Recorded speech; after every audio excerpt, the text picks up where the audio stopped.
Evening, gang. Here we are. Wednesday night, once again. Wednesday night, the 3rd of August, 2022. A very good evening and welcome to tonight's little chat show coming to you from Bracknell in Royal Berkshire on a rather muggy evening. It's been muggy the last 2 days, actually. Last couple of days here in Berkshire. Very nice to get up to the swimming pool, I must say. Me and my mate have discovered now it's actually better to go up to the swimming pool by waiting just half an hour, because usually we get up there around about half past 10 in the morning, and during the school time, it's not necessarily children, but it seems to be very busy at the moment, like between sort of 10 and 11. I mean, I don't get up there at 10 because I've only just finished a radio station. Then when I leave here, I finish a radio show at like 10 o'clock tonight. Like by 10:05, I've walked out the door and I'm walking up to the swimming pool, and I generally get there around about 10:30 in the morning,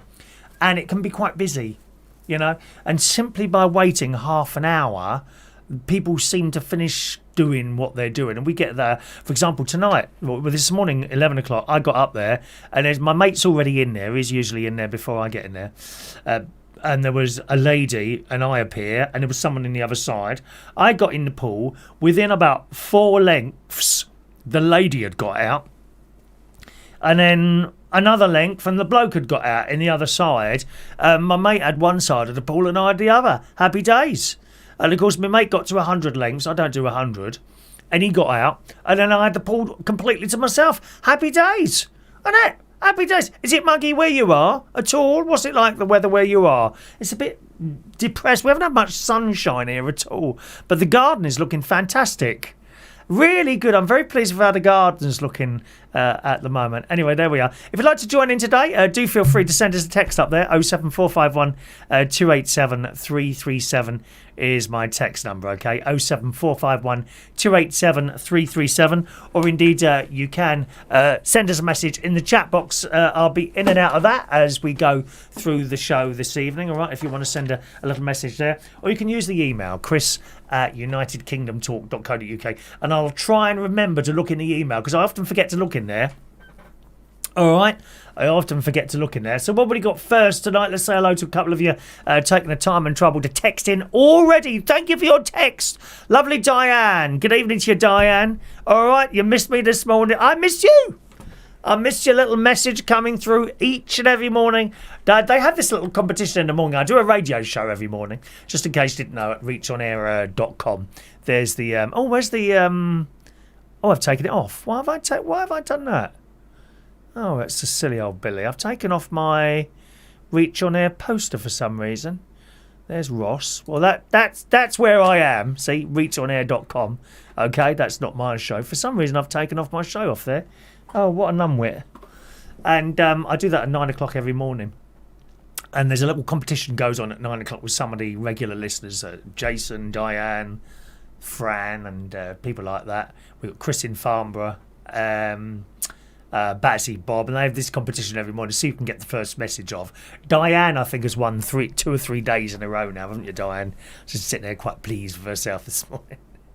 Do you have your cup of tea ready? That's sort of sitting there next to you, Diane. I don't know how you listen on smart speaker or something. Do you have that ready and you wait for that 9 o'clock second to tick over and then you're there? Of course, there is a bit of skill involved in that, but it's not all skill because, of course, you know, the way the internet and texts work electronically, you're not quite in control of that, so something might be sending quicker than something else, you know. We have people try and cheat before, you know, when they try and send a message before 9 o'clock, but that's obvious because it tells you the exact time on the thing there. So good evening to you, Diane. Nice to see you, love. Good evening to Greg. Evening to Greg. Hello to Greg. Hello, Greg. All right there. There's Vera from Vera's Choice in the morning. Reach on air. Or as Adam Plummer would say, bleach my hair. He thinks reach on air sounds like bleach my hair. Thank you. Hello, Vera. There's Danny in Dagenham. Good evening, Danny. Hello to you, sir. Danny wants to know, is it possible you could start the show at 8:05? It's just like my dog likes to have a dump in the garden at 8. So the time I go to pick it up, I miss the start of the show, and leaving it isn't really an option as I don't like having a skin on it. Danny, You dirty bastard. Now, I know what you mean by that, because often, you know, when you're going out and you can't really smell the dog and the reason you can't smell the dog poo is because it does grow a skin on it. Dog poo, doesn't it? But don't you know once you've stepped on it, because you break the seal, don't you? Oh, the smell. I don't know what's worse, dog poo or cat poo, or human poo for that mention, you know.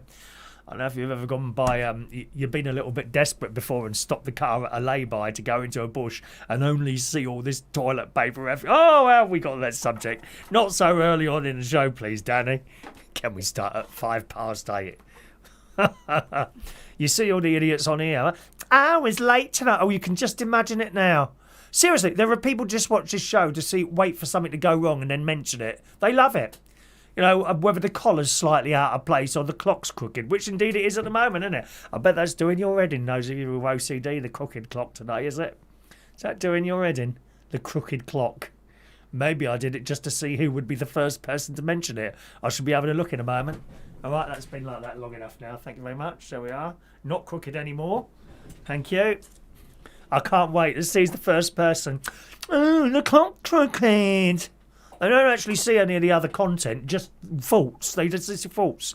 They only comment on faults. Thank you, Danny. So it's 7 minutes past 8, so hopefully you'll be back in now after picking up the dog poo and pasting it carefully in your bin. Good evening to our very good friend Gary Ross. Evening to Gary. All right, hello Gary over there in Northern Ireland there. John Parrish is there. Evening, John. He's been waiting all week to see your lovely face, still full of COVID. Well, I haven't got the COVID. I'm sorry that you've still got it, actually. DJ Chris, you know, he comes to the karaoke. His other half, no, sorry, he's not his other half. His friend has got it at the moment. His name's Ricky. He's over on holiday from America. He's like a long holiday, you know, like one of the, I think it's one of those holidays where you get like a certain visa for many months. And Chris is looking after. He's staying with DJ Chris at the moment, and he's picked up COVID from somewhere. Yeah, the young lad. He's not very old. Hello to Maureen. Good evening to Maureen in London. Greetings, Maureen. And there's Stephen Dagenham as well. Stephen Dagenham. We've got Danny and Stephen Dagenham on the show tonight. Over in the chat box, quickly there, my darlings. Hello to Weird City. Hello, Weird City. In the house tonight. In the place to be. As Run DMC says. We like Run DMC. Evening to Dan Woodhouse. Hello to Dan Woodhouse. Evening to John Parrish. We said hello to... Oh, hang on a minute. There's Glenda. Hello, lovely Glenda, who says, good evening, Mr. England. Hello to you, sweetheart. Hello to Greg Goddard. That must be from the text box as well. I think the same person there. Evening to Mick Davenport. Is that everyone now? Let me scroll down very quickly there. Peter Wright's in the house. Good evening to Peter. Henbury Farm. Oh, Henbury Farm. That sounds absolutely lovely. Doesn't that sound? Henbury Farm. Chris, it's Jen from Forever, a day ago from the US. Dallas graduated with her doctorate and got married last month. Sorry, Jimmy, we'll have to find someone new. I know who you are. Oh, hello. Oh, my God, hello, Jen. Oh, it's been years since we heard from you. I think the last time I heard from you, I was in Florida with Jimmy, and you were going to meet him. Was it you or your daughter? Hang on. Graduate Jen. It's Jen from... Yeah, no, it's not. No, it's not. Dallas. That's her name. Dallas. Her daughter Dallas took a bit of a shine to my nephew Jimmy because we were doing videos. He's 17. I think she may have been just a touch younger than him. Would I be right there? And she was open to meet, but we never got around to it because we had a pretty packed schedule when we was in Florida, myself and my nephew. So it didn't happen. And now she's got married. Oh, how wonderful! Oh, send us a picture of them both, can you? See that email there, Jen?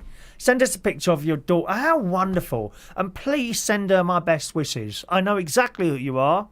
She's 24 now. My God. So, when did I take my nephew? 17, 18, 19, 20, 21, 22, 23, 25. 8 years ago we were in Florida.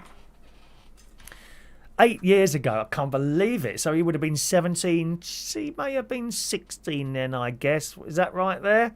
How lovely. Oh, how fantastic to hear. It's really nice to hear from you, my love. I hope things are going well. What does our new husband do? Does he job or self-employed businessman or something like that? Gosh, 8 years. 8 years is the last time I remember seeing you on here. Isn't that unbelievable? And I remember straight away, you see? You always remember the nice people on here, respectful people, who I respect back, I hope to say that. I popped up on your YouTube. You must still have the subscribe button then, have you? Have you still got the subscribe button? If not, could you press it? Because we're desperate for subscribers, dear. I'm on TikTok as well now. I do TikTok things. And I was trying to get the subscribers up on TikTok because I'd like to be able to go live on TikTok as well. But it's a real struggle. If you're not young and pretty, do you know what I mean? It's a real struggle to try and get subscribers. You've got to be young and pretty or very well known already or have huge amounts of talent. I haven't got any of those at all. Let's have a look. Well, I don't know what my TikTok numbers are now. I think it's about 500, and I believe you need 800 to go live. Hang on a minute. Let's have a look. Let's have a look. Yeah, 512. So I'm way, way, way away from it by about 300. That being said, I've put on about 100 in the last 6 or 7 weeks, so that's not too bad, is it? Would you like to see one of my TikToks? It's a really scary one. This ready? It's. Could it be a rude? Hang on, I don't want to play you anything rude. There's nothing naked or anything like that. No, I'll play it. So pretend, you probably don't know, Jen, you probably won't know, but on, dating apps and all that sort of thing, as well as uploading photos of yourself, hi, I'm Chris, 40. Oh, you don't want to put your real age on there. God damn, good God, no.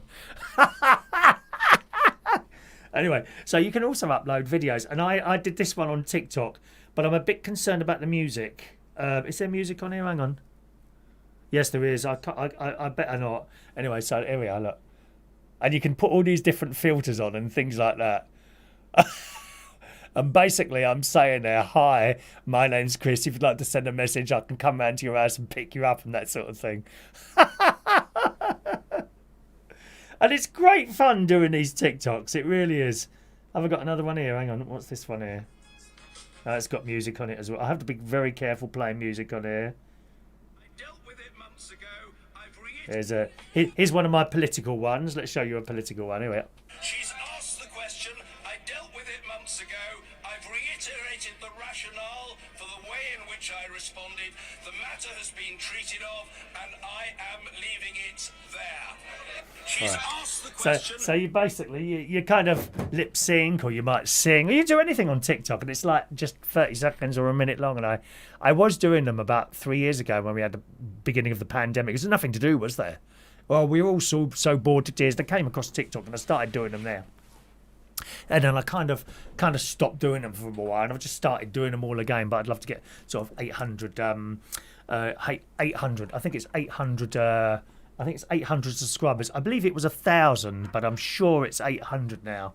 Perhaps Vera, could you check that for me, Vera, darling, and see where we go for that? Thank you, Vera.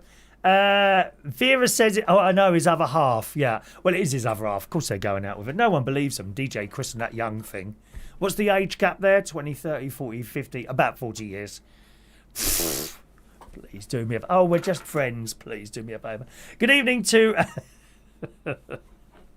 I'm so naughty. No, they are just friends. Seriously, they are just friends.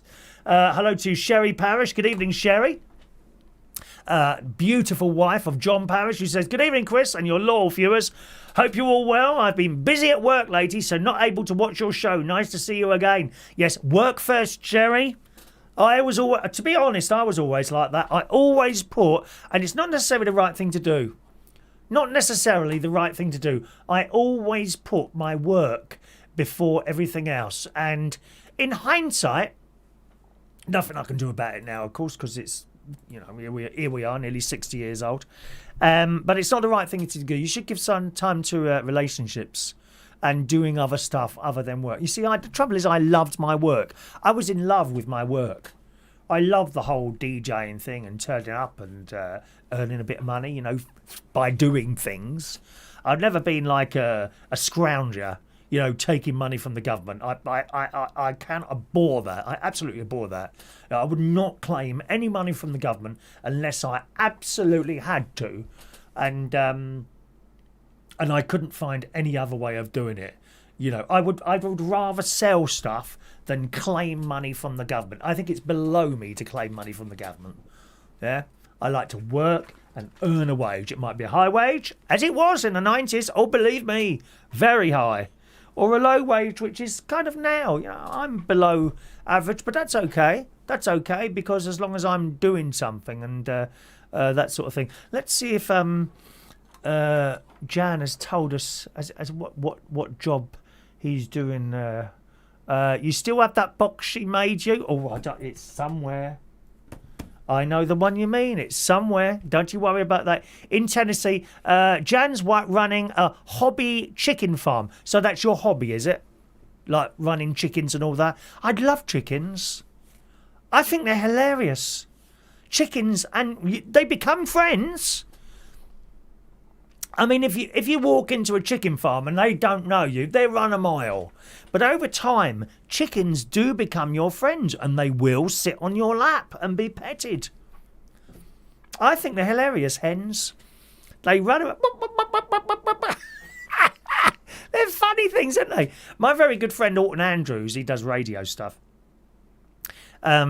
He had chickens. He hasn't got any chickens anymore, I don't think. But he had chickens, and I went round to see him. He's in Lincolnshire, in near where Rachel Wheatland lives. Begins with S, doesn't it? I can't remember what the name of the place is now. And that's where he. And by the way, I'm not distorting. Vera, am I distorting at all? I've got a little red light flashing in front of me. Am I distorting at all? Let me know, Vera. And he said, "Here, come look at my chickens, Chris. We've just got some new chickens." I said, "How much were they?" She said, "No, they've hatched, right?" And we talked about, and he called her by a name. I can't remember what the name was. Chicken, chicken, and out comes Mummy Chicken, followed by not chicks, chickens that all looked exactly they were like mini versions of their mum, and they all come running out. Thought they were going to get something to eat, didn't they? And they thought wrong. I love chickens. I absolutely love chickens. Thank you very much there. George Bond there. Hello to George Bond. We just scrolled down there. Did I see Liam there? A very good friend, DJ Coolio. DJ Coolio is in the house. Good evening, Liam. Hello to you. Are you on tonight? What night is it? It's Wednesday. I think you're on tomorrow night, aren't you, Liam? Thank you. Get me on your show someday, matey. Oh, well, you can come on here if you want. You can come on here if you want. We're not doing phone calls at the moment. We're resting the whole phone call thing at the moment because it's just not going too well at all. You know, you come out with all these subjects and people ring in just on the off chance that they've got someone to talk to. I think there's a bit of a waste of time. It's a shame, really, because we've had the phone lines now for like two years. We've had the phone line open and it's just not built. It's not built. I thought by now, you know, we'd have a few people, regular people calling in all the time. And it just hasn't happened. It just hasn't happened. But then, you know, not everything works. You know, you can't guarantee that something will work. And eventually, it's just a waste of time. And then you give up. Excuse me a moment. Henry, she's got 12 turkeys and 2 peacocks and 80 chicks. Oh, blimey, that'll keep you busy. But they all moaning about, where's our dinner? Where's our dinner?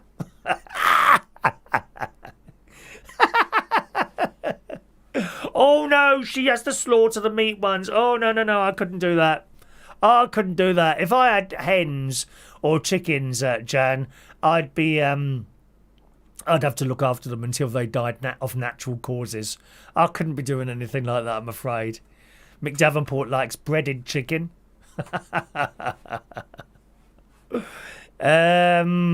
Okay. Yes, DJ Coolio is on at midnight tonight. There we are. Midnight tonight. He's at reachonair.com. I can't understand why I've lost my... let me see if it's on here. And then I can put it back up. Then you can find where Liam is later. Those of you that don't know. Hang on a minute. Let's see if I've got my poster still on here. I'm very surprised. I must have accidentally deleted it from the United Kingdom talk stuff there. 1 minute, darling. Let's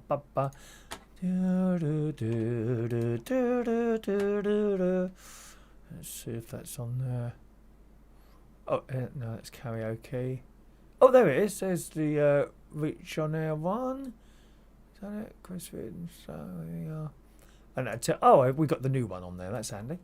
Let's just open that up there. 1 minute, and I'll put that on there for you. And then you'll be able to see how to listen to Liam tonight. Our very good friend Liam, DJ Coolio. Nice friendly voice he's got. He does late. He likes to do late. Actually, Liam, 1 minute. Right, okay. That looks right. Let's shove that up now and see if that works. There you go. All right, that's where Liam is tonight. He's on between midnight and... is it 2 a.m.? He's either midnight and 2 a.m. or midnight and 1 a.m. So you'll be able to listen to him tonight there, okay, Liam? And if you do, say, hello, Liam. We were watching United Kingdom talk earlier. Just come down to give you some support or something like that, you know, because it's good to have support on there. Remember, none of us are professional. Certainly not me. They think I am, but I'm not. Believe me, I'm not a professional person. We just do all this stuff because we love doing it, you know. We really do. Either doing this or the people doing the radio. Everyone on Reach on Air loves doing it. We all love doing it. No one's being paid or anything like that. We love doing it. And it's nice to get a little bit of support now and again. So give him some support tonight at midnight. Oh, by the way, Liam, is Alan, our very good friend Alan Ross, I keep meaning to send him a message. He's got a job on like is it a community radio station? Or I mean, maybe you don't know. I have a community radio station or one of the ILRs up in Newcastle, isn't he? Does that mean he will leave Reach on Air to do that, or is he doing them both? I know it's my poster. I haven't got your one. I ain't got your one. I can't pull that off the internet on that other computer. That's why I showed that one and mentioned your time. Do pay full attention. Thank you, Liam. All right. So there we are. Right. Just scroll up a little bit there. Good. Right, let's see what Vera's saying, if she's come back to us there. Vera, there we are. Vera says, I sound okay to you. Thank you very much. Vera says you need 10,000 people to go live. No, that's not right, Vera. It's either 800 or 1,000. Hang on, I'll have a look. How many people to go live on TikTok? Used to be 1,000. Might still be.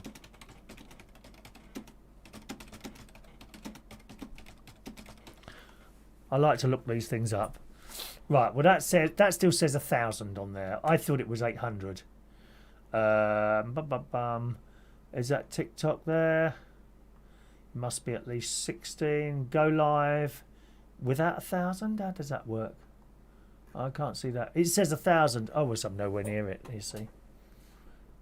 To go live. Go live. A minute. Just took that on there. Yeah, it's all still saying 1,000. I thought, for some reason, I thought it had dropped down to 800. So I'm nowhere near that. I can't do the radio show on TikTok, unfortunately. Anyway, there's Chris Cross. Good evening to Chris Cross, who's watching today. Evening, Chris Cross. Is Ricky there? Ricky! Ricky, is he there? He's not fumbling around in those bushes in that park, is he? Ricky is still in the park. Oh, surprise, surprise. As it's got dark as well. Ricky is still in the park because he wants to stay outside for a while so he can get some fresh air. There's no one with him, so it's okay. He is wearing a mask in the park. I'm not quite sure you need to wear a mask in a park, but there we are. Good evening to the lovely Heidi. Heidi is in the house. Heidi and me used to go raving together and getting off our heads, didn't we? Happy days in the 1990s. Very happy days, darling. And Heidi indeed says you've got to have 1,000 subscribers before you go live on TikTok. Love from Heidi in London. Heidi, are you on TikTok? I don't think I've got you on TikTok. Are you on TikTok, Heidi? And do you have 1,000? It's very difficult to get these numbers unless you're young and pretty, you know. John. To be honest, Chris, Sherry puts all the hours in to keep away from me, so you can't blame us. To blame us. That really doesn't surprise me, to be honest, John. I think I'd do the same. In fact, I think I'd just move permanently into work if I was married to you. Thank you, John. Text in if you want to. 07451287337 337 is my text number. Okay. And just before we move on, hello to Ray Belasco. Hello, Ray, who says you are pretty. Come off, Ray. Look, come on, Ray. Look. Are you blind, love? Look at all these lines now. Like, and the fat, dear. The fat. I've still got the fat. I'm kind of holding at about 13 stone 3. It's levelled there at 13 stone 3. And that's since I stopped eating the bread. It came down and it got to 13.3 and stuck there. You know. All right, Ray. Alan is staying with Reach as well. Oh, good. Good. I'm glad he is. Reach on Air, very lucky to have Alan Ross and yourself, because to get someone to do shows after 12, and there's an audience there. You probably know you get messages in. Maybe not like every few seconds, you know, but you still get messages in late at night. There's people that listen to the radio late at night, and people forget that. And anyone who does a show sort of between 12 a.m. and 7 a.m, I think a radio station is extremely lucky to have those on there. And I think you get away with a little bit more at night, can't you? You can have a little bit of a laugh and stuff and what have you. I would like to be able to do this show on Reach on Air late at night. But it would be late. And actually, I'm now used to going to bed at like 12 or 1 o'clock in the morning. You know, I used to go to bed like 4, 5 a.m. I'd get back from work, you know, watch some telly, have a cup of tea, something to eat, and it'd be like 4 o'clock before I got to bed. Can't do that any now, or at least I don't do that anymore. Because I get up at 7:15. Maybe I could, I don't know, train myself back into doing that, but then I wouldn't be able to do the one in the morning. And I have so much fun doing that show in the morning there. Thank you, Liam. Let's have a look. Is that all our little messages? All righty.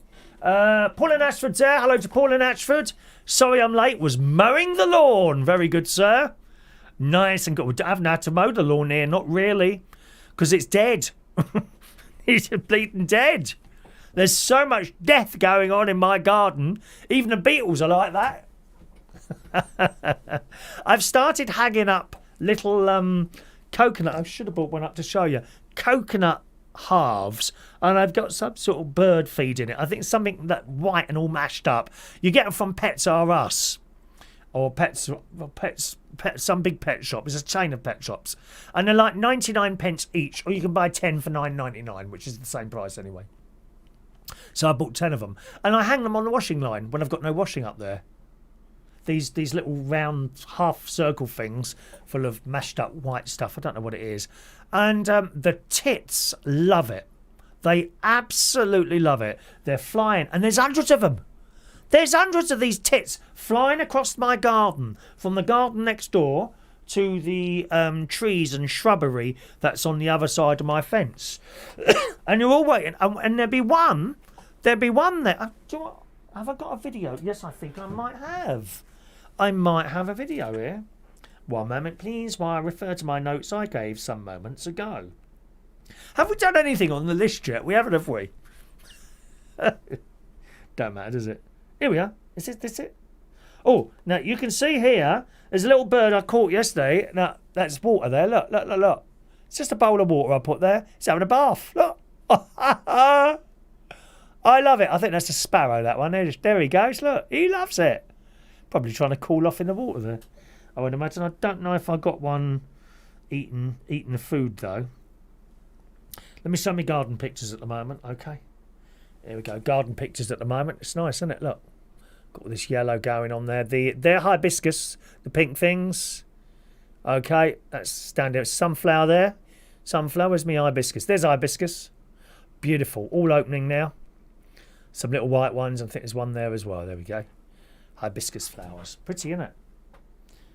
And that's standing by with a beautiful satellite dish in the middle, which I managed to adjust the other day. My satellite dish is actually attached to a wooden post, you know, holding the fence up. And it's a little bit like that at the moment because, of course, all the ground's dried out. Everything's bloody moving. Everything in the ground is kind of, that's in there, is a little bit loose. And the fence is a bit loose. So, of course, the satellite dish has moved. But I can adjust it myself. And it's a fairly easy thing to do with my satellite. There it is. My satellite meter, which is this. Very, very easy.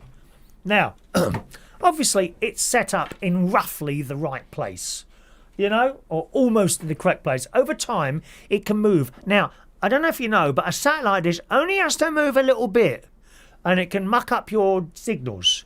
The first you know about it, generally, you don't lose the picture altogether. It starts pixelating, you know, so and little bits come on. That means it's moved. It's either moved or you've got a problem with the wiring. More likely it's slightly moved, right? And then if that happens, I connect this. I take the wire off the thing that sticks out the front of the... So there's a satellite dish. It's got that thing and it pointing at it. That is called an LNB. All right? LNB. It'll have either one wire or several wires coming out of it. So you just pull any one of those off, as long as they're connected to the telly. And then you connect that wire into there, and then you put that back into the box that you've just connected the wire from. And this little meter here will start whistling at you. And the little needle there will be going so far across, okay? So what you do is you turn the needle down with this, right, so that it goes down to the other end. And then you undo a nut and you literally move ever so slightly the dish a bit, and the needle should go back up. If it goes the other way, you're doing it the wrong way. You know, you're moving it in the wrong direction. So move it the other way and it should start moving up again, right? Then you set it there. Then you move that down again, and it'll move the needle down again, and then you do it again to see if you can get it up any higher. So that's moving it like that. You might have to move it up and down a little bit as well. And it's ever so easy to do. And every sort of, if we have a really dry period, that does happen, because it shouldn't be really connected to a blooming wooden post. But to be honest, even if it been connected to even if it was on like a metal pole or something like that, with the way that ground is so dry at the moment out there, it'll probably do the same thing, and the metal post will start swaying about a bit as well, unless you've dug it right down there. Hello to Paul in Ashford. Good evening, Paul. He says, evening, Chris.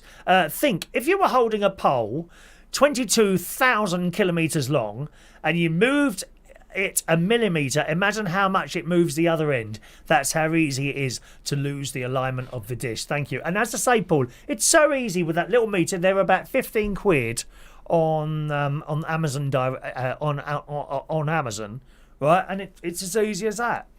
Really, really easy. So thanks for that, Paul. Easy, innit? Of course, if you call out a dish man, well, that'd be £100 before they walk through the bleeding door, wouldn't it, eh? Pfft. Dear man, that's a lot of money to pay out. It's about £100 now to get someone to walk through the door, as I've discovered recently. That and more. It's all coming up in the show, okay?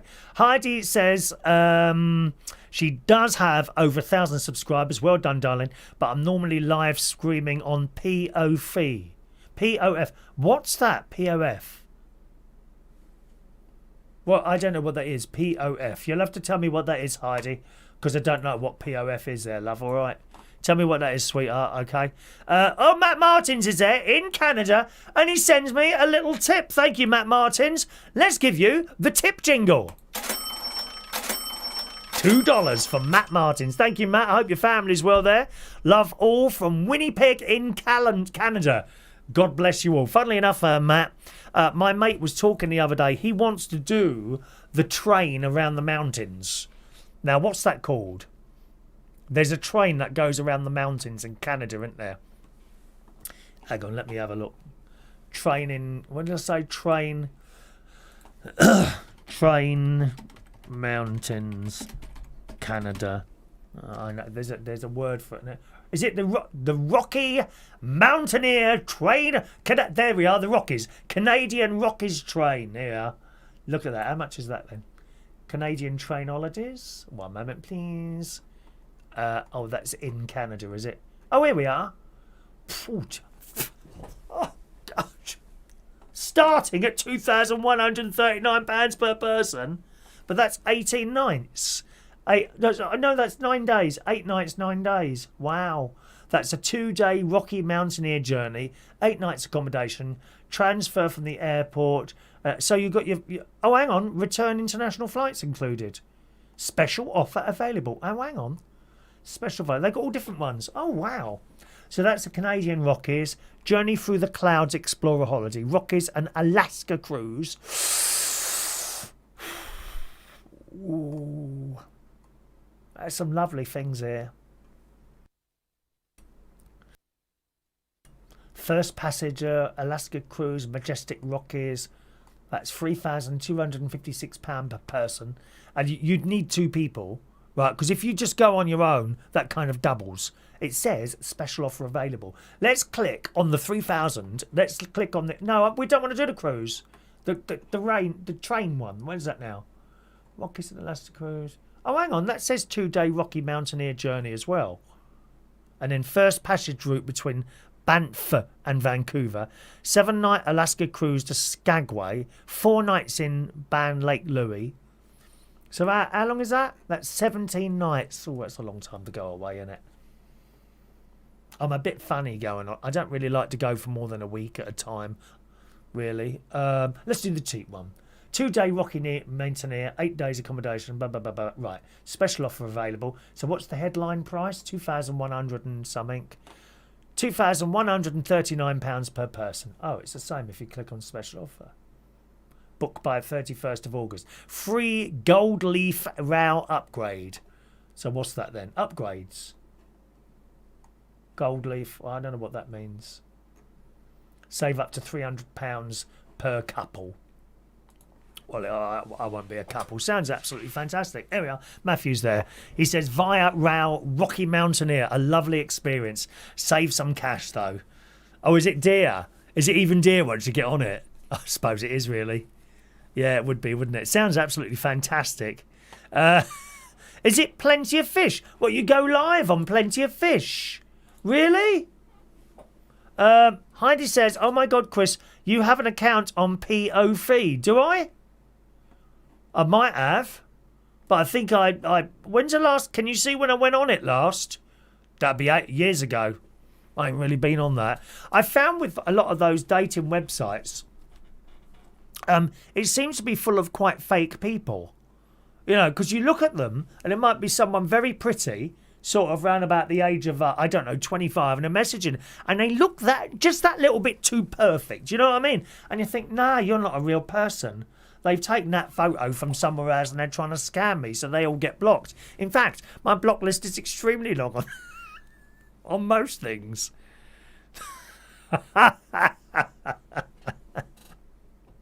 You see, I don't believe half of them on there. You get these messages, I thought, nah, you're not real. I'm very, very aware of that. I'm very, very... I think I've got a spider's sense of something when it looks too good to be true. They all say that, don't they? You know, if it looks too good to be true, it probably is too good to be true, don't they? They do say that. And besides, Heidi, have you found my Plenty of Fish thing? Because I'm not on it anymore. I don't know how you've managed to find that. Are you trying to send me a message? Don't worry. I keep telling you, Heidi, I'm not up for the girls, my love.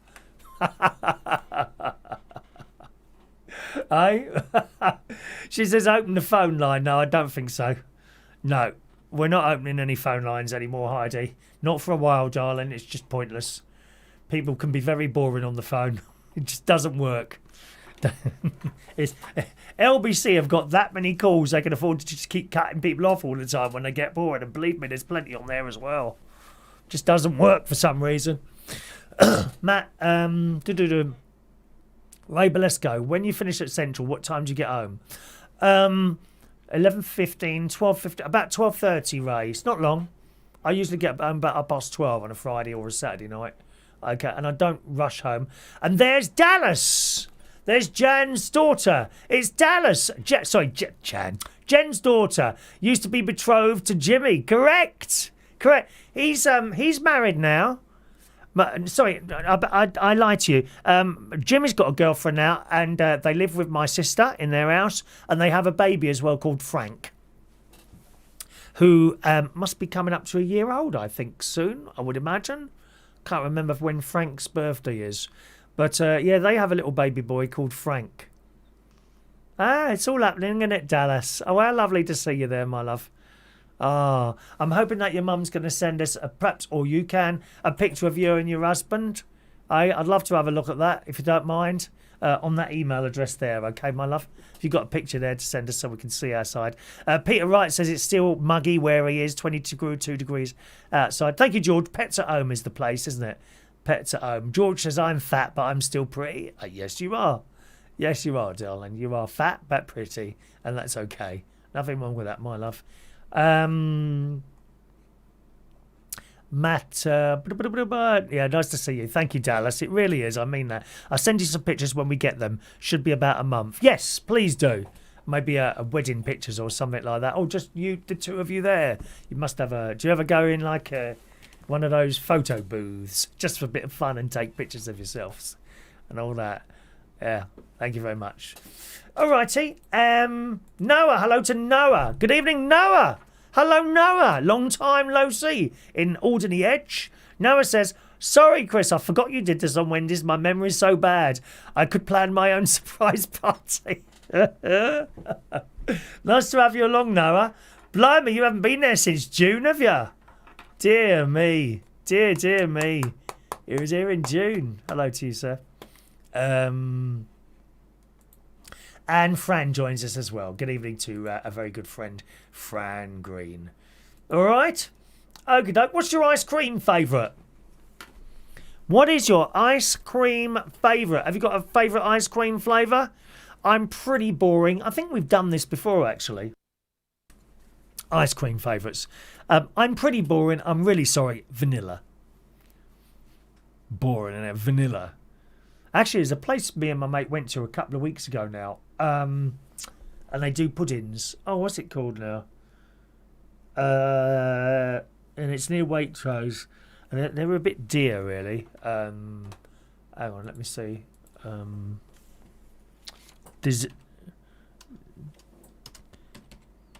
Dessert shop. Bracknell? Let's see if I can find that now. Oh, Casper's. Casper's. Anyone been to a Casper's? They got one in Bracknell, and it's all like pink in there and all that, and they just do desserts. Bit dear, to be honest, you know. And you're only going in there for like some sort of ice cream surprise or all these caramel thing, you know. And when you look at the picture, and it's this great big bowl, and when then it comes, you're always disappointed because it's nowhere near as big as it looks on the pictures. Yeah. But puddings and ice creams and different things. And I like vanilla. I quite like salted caramel, toffee. I've never been a fan of chocolate ice cream, really. Strawberry, it's all right. Raspberry, no. Or anything like that. But vanilla, I quite like a vanilla. Carte d'Or, I think, do my favourite vanilla ice cream. There's also a really nice vegan vanilla ice cream that you can get from the Co-op, which is not expensive. And it's really nice. My sister introduced me to that. It's a vegan ice cream, but you wouldn't know it. Some of this vegan food is a bit iffy, you know. Certainly the cheese I've mentioned before. Vegan cheese can be vile.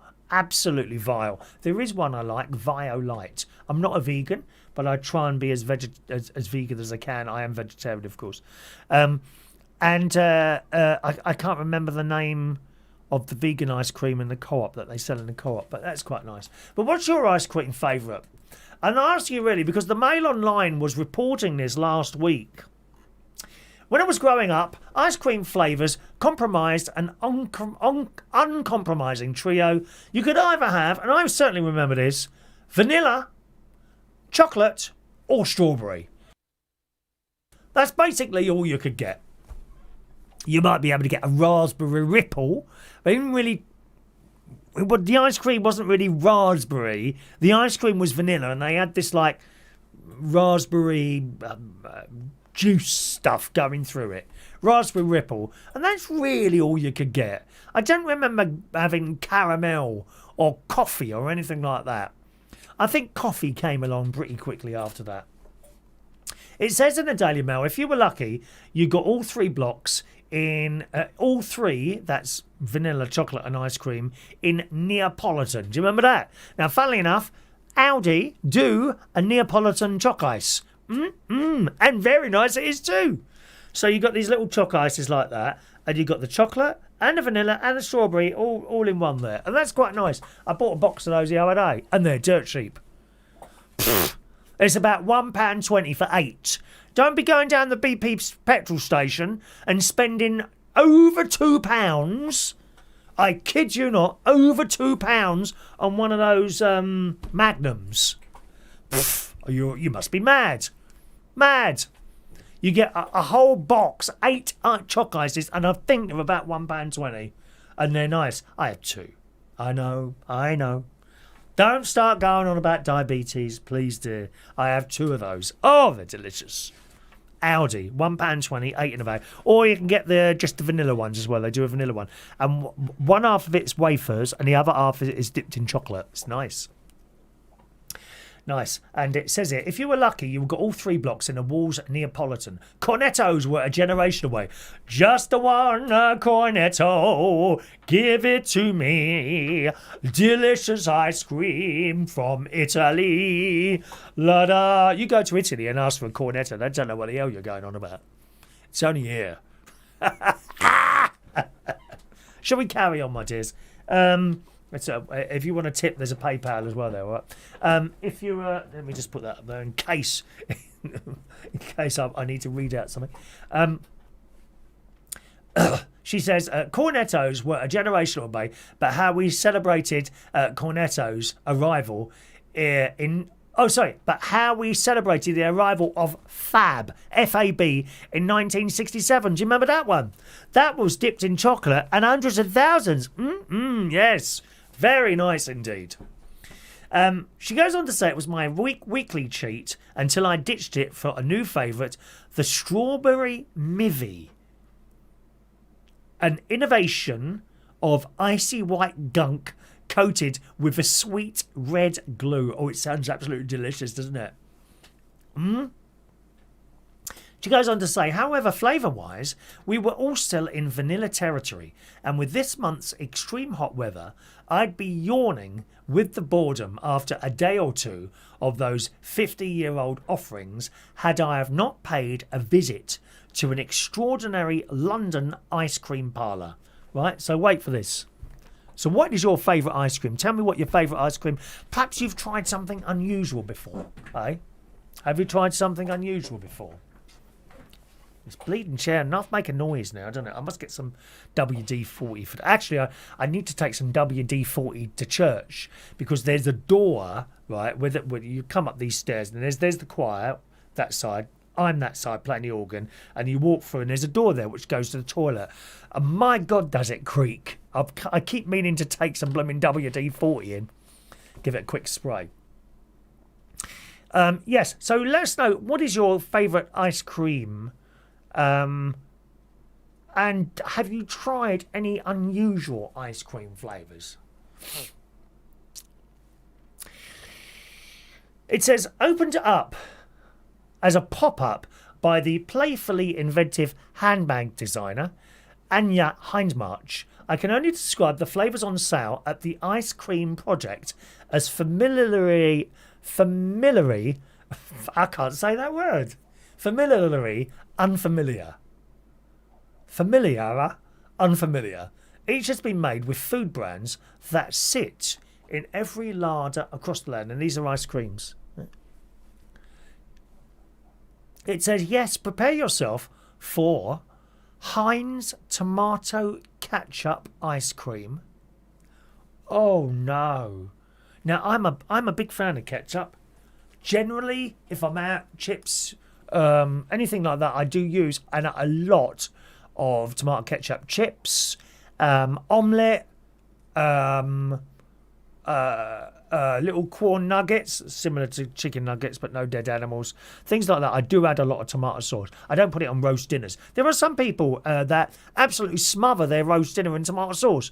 I'm not quite at that level, but nevertheless, Heinz tomato ketchup ice cream. There's another one made with PG Tips ice cream. Then there's also mayonnaise flavour, Lee and Perrins flavour, HP sauce flavour, Kikkoman soy sauce flavour, all ice creams, baked beans flavour, and salad cream flavour, and both of those are Heinz. And it does make a difference whether it's Heinz baked beans or Cross and Blackwell or my personal favourite Branson baked beans. I like those. Is that appealing to you? Because it's not me, any of these. They also do a sweet icon list. Now, I might try some of these, which includes Kellogg's Cocoa Pops. Oh, do you remember the advert? Cocoa Pops, spinning tops. Cocoa Pops, spinning... that one, yes, that's that one. Cocoa Pops and Frosties. Lyle's Golden Syrup. Oh, when's the last time you had that? Yes. I'll have some of that. Going back to Florida, of course, if you ever go to Denny's, you're ever in Florida or America, seek out a Denny's for breakfast. And it's not Lyle's Golden Syrup. I don't know if they do that, but you can certainly have pancakes with maple syrup. Oh, I can't tell you how good they are. I would happily move to Florida just so that I could have pancakes and maple syrup every day, because it ain't the same here. You buy the pancakes here, you buy the maple syrup here, and you think you cook them, you put them on a plate, and they taste nice, but they do not taste like the ones you get in Denny's. Oh, I bet Dallas has a few of those, don't you, Dallas? Dallas and Jen, do you go to Denny's for breakfast? Pfft, 3 people carry these pancakes in for one person. When I took Jimmy in there, we couldn't eat it all. I said, well, it's like a 3-course meal there, breakfasts. You know, you have something, then you have the bacon and eggs, and then something else. It's like a 3-course meal. Whereas here, what do I have here? A bowl of bran flakes and some blueberries and a chopped up apple. Which is probably better for you than having that big stack of Denny's pancakes smothered in maple syrup. Yes! You had that before?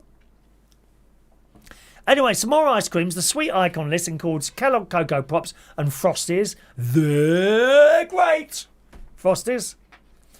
Bird's Custard, yeah, and Polo. No, I don't like mint ice cream. My mate likes that. Mint ice cream, which is a mint sorbet with smashed Polo mints. Smashed up. It says, I know much as I love creativity and innovation in food, I rather dread the next attention-grabbing twist on a classic. And while we've all welcomed new flavours, such as salted caramel, yeah, very nice, the ice cream project menu is likely to be a step too far. But here's the shock. The HP sauce ice cream is absolutely delicious, she says here. Toffee coloured, it has notes of windfall apple and caramel with a tiny bittersweet tang of malt vinegar. It's interesting in the right way because it's innovation that succeeds. Now this is a bit similar. Have you ever had chili chocolate? You won't get that on the cheap counter. I think Blacks do it. Chili chocolate.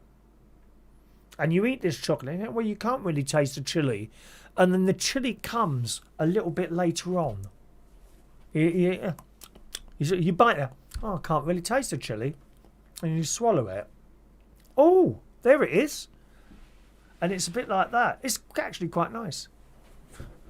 They got a photograph here of the Heinz ice cream. Hang on, look.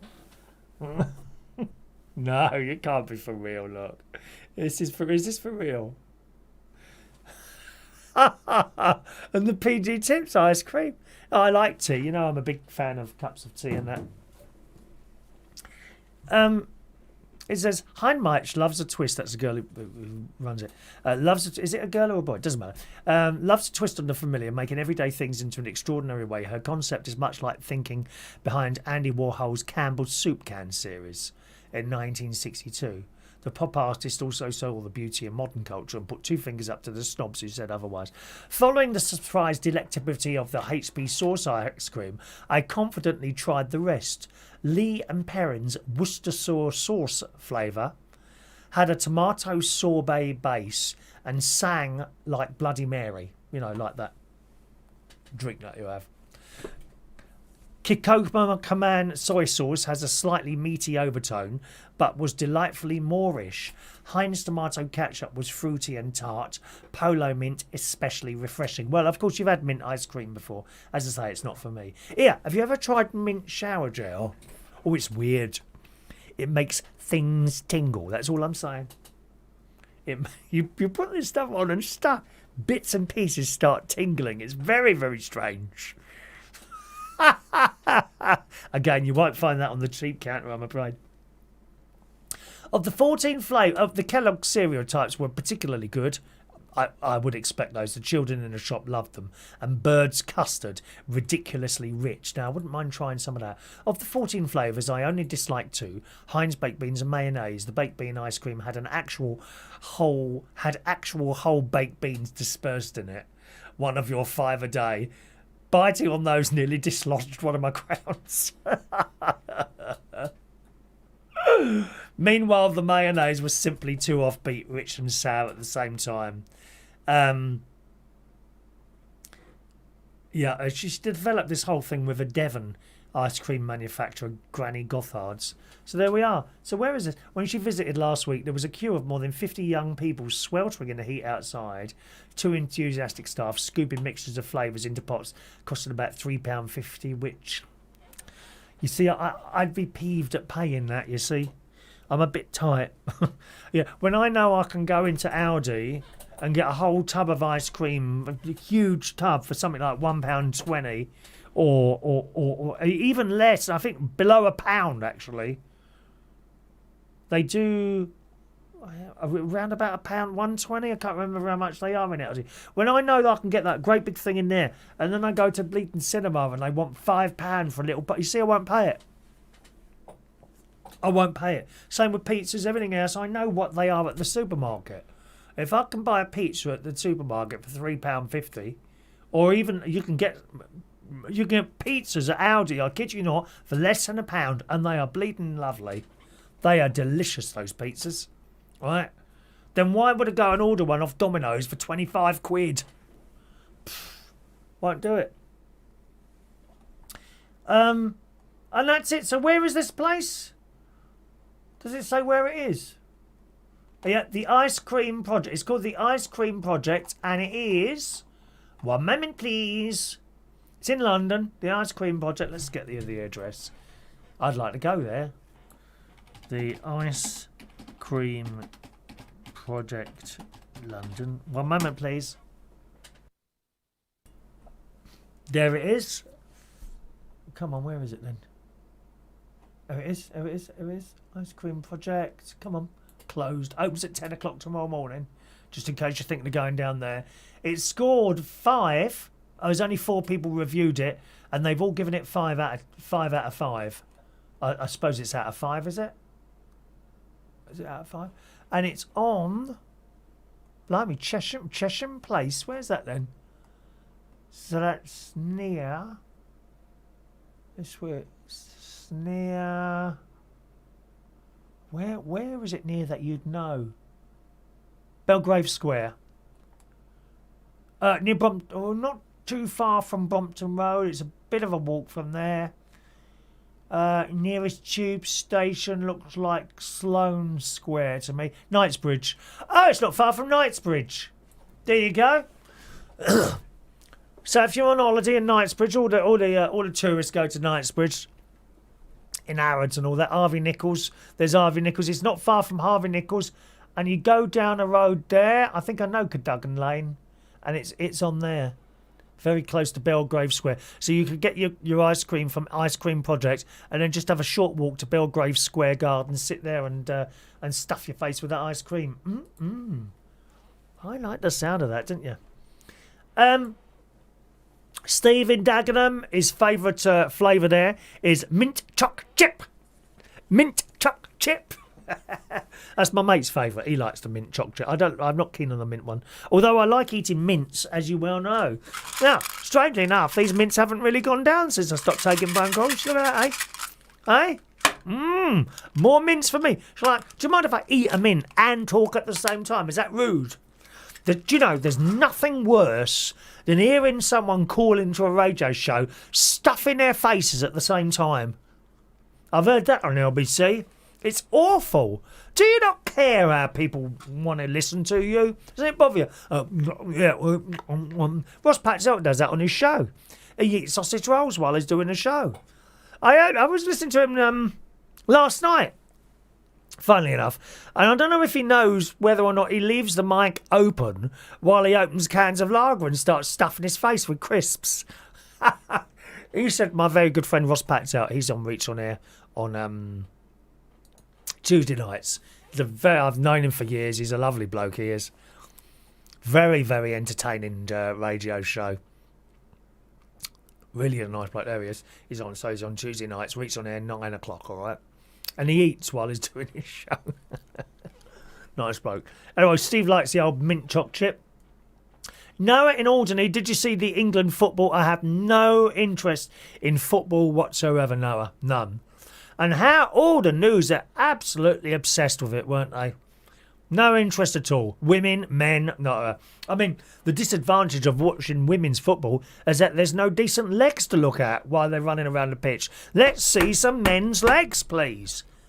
Oh, dear. Not for me. James Corden said during the final, enough ice cream was eaten to fill 30 swimming pools, 35 million pints were drunk, and 2 million burgers were eaten. But his flatmate just had Pringles. No, barbecue Pringles. Once you pop, you can't stop. Aren't they lovely? Barbecue Pringles. Pringles, we love those very much. Diane. Excuse me. Honeycomb ice cream is my favourite. Now you're talking my language, Diane. We like the honeycomb ice cream. I always feel sorry for the bees. Some bloke goes along, smokes them all out of their little homes and then nicks the honeycomb, don't they? What do they live on? Poor bees. Honeycomb ice cream. Delicious. I agree with you, Fran.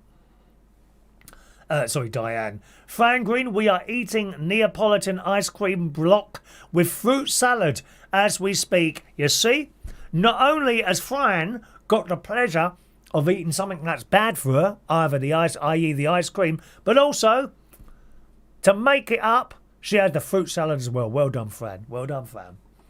Paul in Ashford, rum and raisin. I've seen that one before.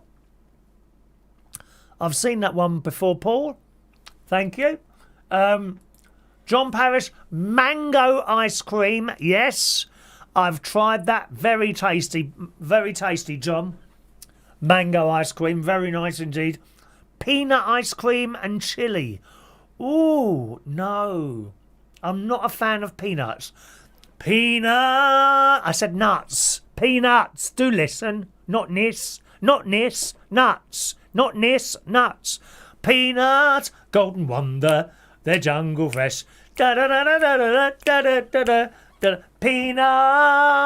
Golden Wonder, lovely. I'm not a fan of peanuts, John. I like the sound of the mango ice cream. Vera, I'll be right behind you on that flight to the USA just for the pancakes. Oh, Vera. Now, all the supermarkets do these pancakes, right? And when I say pancakes, I don't mean the little thin things that we do on Shrove Tuesday. Not that... What do you mean? What do you mean you don't know what Shrove Tuesday is? Shrove Tuesday, dear. You know what that is.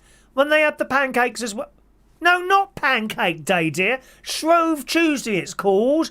When we have pancakes. Oh, the place is surrounded... I'm surrounded by heathens. Heathens, dear. Not those thick little pancakes. Well, not little in Denny's. I'm telling you, you have a stack of those pancakes in Denny's. You have to sit there for an hour because you can't move. Anyone who visits America ever, do yourself a favour. At least one morning of your holiday, go down to Denny's and have breakfast and order the stack of pancakes. Mmm. You cover them with butter and maple. Oh, I miss that. suppose you could go on a long-term holiday. I'd quite like to do a long-term holiday. You know, I said to you about the Canadian Rocky Mountains. And there are places I'd like to go. I also said to you right at the beginning of the show there that I'm kind of in love with my job and always have been. And I've just worked and worked and worked. Putting everything else aside, holidays, relationships, time off, and that's why I'm sitting here on my own. I'm sure that's why. Because I put everything into my work, you know. But there are places I'd like to go. And, you know, with that tempting fate, I'm 60 next year. Do you know what I'm saying? And there's this list of places. I'm really hoping next year to be able to go to the Eurovision Song Contest, which will be here somewhere in the UK. Fingers crossed I'll be able to get tickets for that. Although it's not necessarily as good as watching it on the television, you see, because there'd be things in the way. Cameras, bits of scenery running around all over the place. I've seen people who have done YouTube videos who have been in the audience at the Eurovision Song Contest. And it's a bit manic in there. On the telly, it all looks perfect, but you see all this stuff going on around you, you know, so that's another thing. But there are places I'd like to go. You know, I'd like to go to America. I think maybe when work finishes me, I'm in a job that you don't leave. You don't really leave any entity. It will finish me eventually.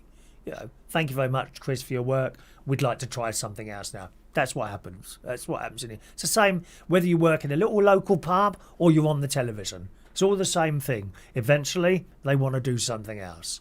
And we're aware of that. And when that happens, I think in the winter I'd like to go somewhere for like 2 months or 3 months to get out of the coldest part of the winter. That being said, it's not particularly cold at winter now anymore, is it? Not really. Maybe a few days here and a few days there, but not like weeks and weeks of minus temperatures like what we used to have in the 70s. Isn't that right, Vera? Huh?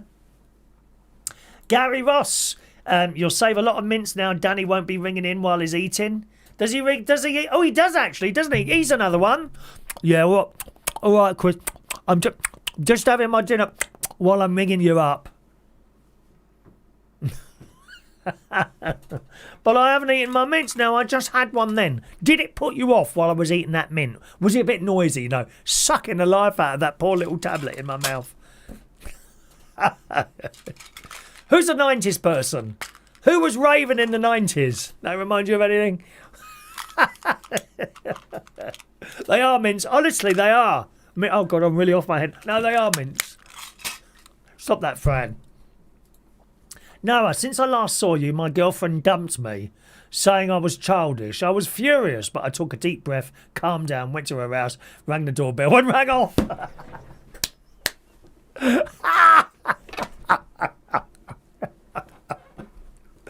Oh, I used to do that as a teenager. We go in this block of flats in Roehampton. There'd be two of us. I don't know who the other person was, another boy. Anyway, so we go up to the top floor in the lift. Pushes these doors were really slow in these lifts. The door closed. Start at the top, 12th floor or whatever it was. Door would open. Like my mate would stand in the lift, ready with his finger on the button. There were 4 flats. I'd go up, quickly ring all the bells or knock on the doors, and then run back in the lift and we'd go down to the next floor and do it all again. No, actually, it was 2 floors because there were odd and even lifts. So the first lift was 1, 3, 5, 7, 9. The other one was 2, 4, 6, 8, 10. So you go start at 12. The next one you do was 10, and then 8. So that's better because they wouldn't have time to run down 2 flights of stairs to get you on the next floor, you see. And then when we get to the bottom, then we go back up to on the other lift, 11th floor, and do the same again. Stephen Dagenham, you can get breast milk ice cream as well. Oh, God. Why would anyone want to eat that? Breast milk ice cream? How awful. That sounds sort of something like my older nephew would want. Breast milk ice cream. Gary would have something like that. Pop it into the chat box. Here we go. Hello to... Just a second, my darlings. Where are we going now? Hello to Bucks. Is it Bucks Gaming? Hello to Bucks Gaming tonight to you. Weird City. Salted caramel. Marks and Spencer's make terrible ice cream. It's like butter. Oh, you don't want it like that, do you? You don't want it. Oh, no. Butter. Oh, no. That wouldn't be very nice. Dan likes... Oh, I've just lost half my mint. I spat that out.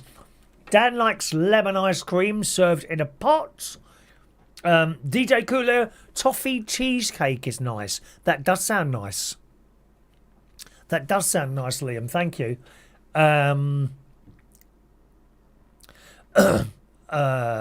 But just where are we going? I'm just there we are.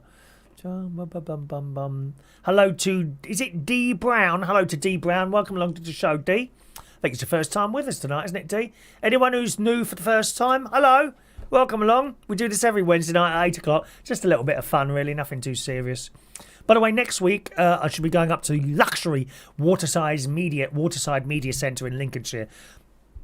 So if I'm still there on Wednesday, we'll do it from up there at the place there. Peter Wright reckons they all sound disgusting, those ice creams. Most of them I wouldn't try, to be honest, Peter. I think I'd quite like the breakfast versions, you know, the Frosties ones and maybe the Cocoa Pops ones. I'd try those, but not the like tomato sauce and soy sauce. No. Coconut ice cream. Yeah, that's a nice one, John. Thank you. Coconut ice cream. Of course, when you go into the cinema, you've got all these different flavours in front of you. You go to America. Oh my God, the flavours there. Rows and rows of different ice creams. Why can't we have that here? You know, and you don't get ripped off when you go out for a meal in America either. You do here. Mind you, with the cost of living, it's just a joke. Me and my mate are now down to once a month at the fish and chip shop. Because it's like £25 every time we go now. There's only two large meals and 2 drinks. £25 in a fish and chip shop.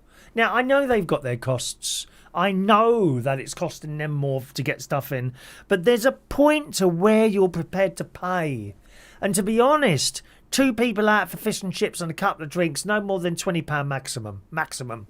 £10 each I'm willing to pay, no more. So then he said, well, let's go every 2 weeks. I said, no, that's £50 a month for 2 meals or 4 meals altogether. No. So I have agreed to go once a month, and 1 month he pay, and then the next month I pay. See, like that. I'm just not willing to pay it. Now, funnily enough, I did chips today in the oven for us after I was swimming. I put them in the oven on the timer, and they were delicious. Now, these were expensive chips from Sainsbury's, McCain, £4 for a big bag. Now, I know that you can get chips for less than £1 at the Aldi. Right, and we've had those, they're all right. But these McCain oven chips done in sunflower are, oh my God, they were delicious. They were absolutely delicious, these chips. When I say £4, you think, oh, £4, that's a lot. And big bag, don't get me wrong, big bag. £4 is a lot for a bag of chips. But it's £4 for that bag of chips or £25 for 2 meals. You know, so it's not so bad after all, is it? Sometimes it is a good idea to get the more expensive item in the supermarket, depending on how you taste things, you know. And there's all sorts of things, you know. The pot noodles, they do. Aldi do their own pot noodle, don't they? Noodle, I don't know what they call it now. And it's similar to the other pot noodle, but not quite as good, I would say. Maybe not so many in there. But I'm happy to have one of those. I think with chips in future, we'll do the McCain ones because they're really nice. They are. Perhaps we could have chip-flavoured ice creams. Jen says soggy pancakes. Oh, they're not soggy. Not in Denny's. Oh, they're just delicious. Oh, I want them now. Glenda says I agree. Denny's is gross. Now see, they're Americans and they don't like Denny's. They don't like Denny's, Jen and Glenda there. That's interesting, isn't it? IHOP is way better. I haven't been to an IHOP, Glenda. Haven't been to an IHOP at all there. Thank you. Ray's back. He's just had a takeaway. What are you having tonight, Ray? A takeaway, dear? Carl, you must be rolling in money to afford a takeaway, my love. Cook yourself. All that grease and fat from the takeaways, dear. You should be cooking yourself. Well, yeah, as I say, today for dinner I had McCain oven chips, large portion, covered that in baked beans. That's what I had for dinner. And then, rather naughtily, I'm going to tell you this quietly so not everyone can hear. It's our little secret. Are you ready? I popped round to the co-op and got a bag of those sweets, dairy milk buttons, special offer £1.25. Yes, I had the whole bag.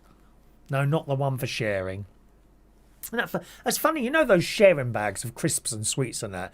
It says, bag for sharing. Sadly, I had no one to share them with, so I ate them all myself. Thank you very much. Do you like them? Do you? Let's have a look. Mint and tea tree. Is that an ice cream, is it? Mint and tea tree? I'll tell you what, I've got tea tree oil and I put that in my foot spa. So I've got this foot spa. Lovely it is. You sit there, especially on a cold day. You put your feet in this hot water foot spa thing with tea tree oil, and the whole house starts smelling of tea tree oil. It's lovely. It is very. Kevin Woodruff's there. Evening, Kevin.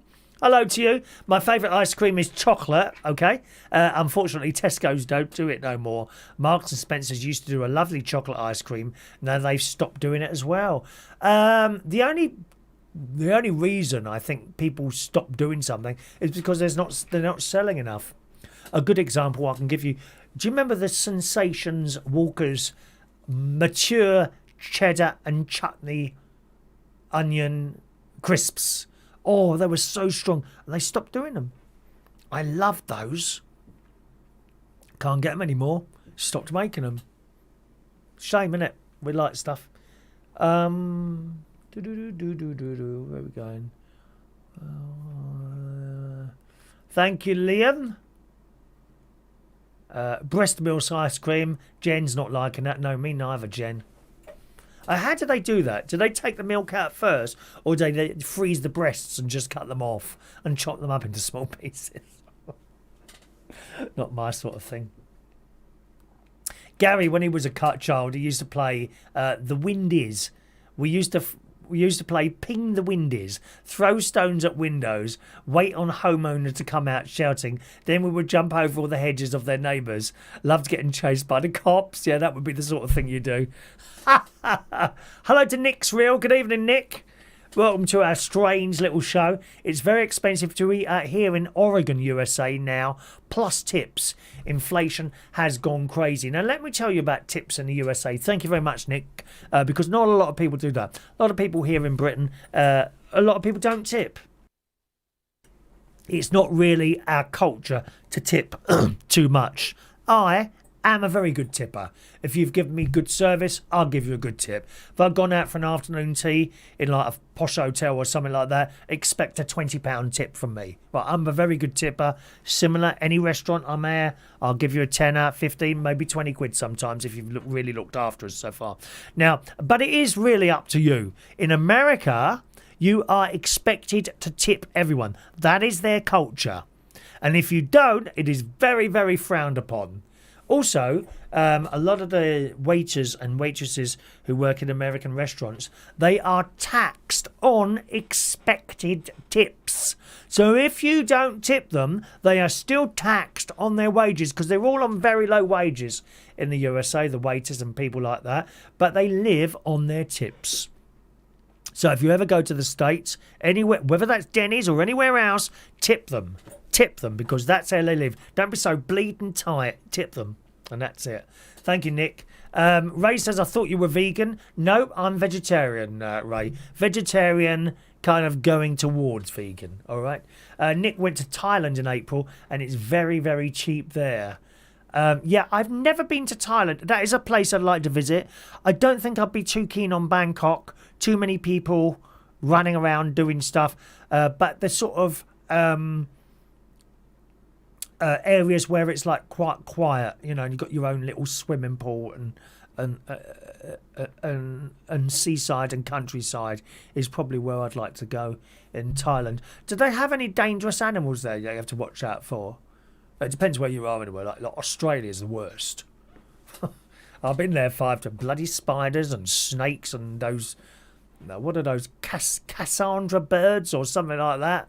And at the bottom of the foot, they've got this blade, and if they don't like you, they kick you, and you're disemboweled, or your organs drop out onto the floor, and you're in serious trouble if you've got no one to pick them up after you, aren't you? Did I have any dangerous animals in Thailand? I don't know. Gary says Denny's is a company what sells pork sausages and bacon here in Northern Ireland. Oh, that'd be a different company, I would imagine. Don't we have a Denny's here in the UK now? I'm sure we've now got a Denny's in the UK. Hang on, let's have a look. Denny's UK. I'm sure there is one. Denny's Diners, here we are. American restaurant in Swansea. There's only one in Swansea. So they have Denny's in the UK. It's expanding to the UK. They've announced it will begin in South Wales, opening in Swansea. So they do have a Denny's in Swansea. So any of you in the HTV television area in Welsh Wales and Swansea, you have got a Denny's there now. All right. Always a cat fight out there. Hang on. What's going on out there, cats? Huh? Cool. Did you hear that? That's probably Gary the cat. That'd be Gary the cat protecting. Because he don't like other cats coming into my house or my area. He sits out there. I heard that. There was a cat fight outside. Did you hear it or not? Yeah.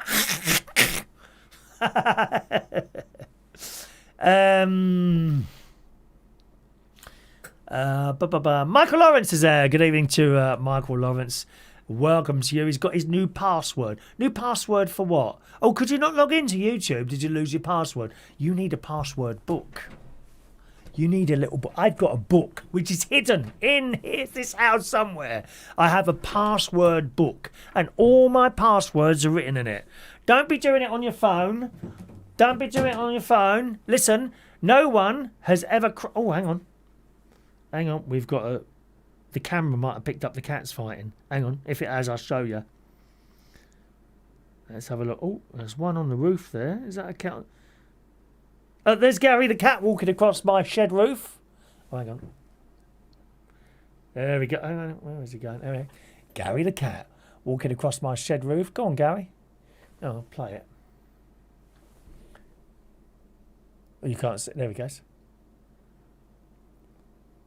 Gary the cat. All right, hang on, let's have a look. Have we got a cat fight? Must have been in the garden somewhere. 21-21? Yeah, that looks about right. Oh, I can't see a fight anywhere. Can I see Gary the cat, though? There he is, walking across the garden. 21-16, no. No, can't see any fight. And there's my washing hanging up in the garden. No cat fights. Hang on a minute, I'll drop something down. That's better. Good. Passport. What, you lost... Sorry, you lost your passport, did you? Got my new passport. Oh, you got your new passport. How long did that take, Michael? Don't know if you was with us for the show last week. I got my passport in 6 days. 6 days. I applied, a new one comes. 6 days. Here it is. I thought they were going to be blue, but they're black.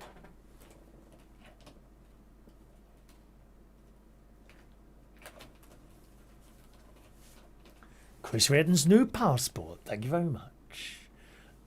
United Kingdom of Great Britain and Northern Ireland. We have a proper passport. Not one of those nasty red burgundy things, dear. Awful. Awful. Is it written in Welsh as well here? I don't know. Passport Britannico. British passport. I look ill.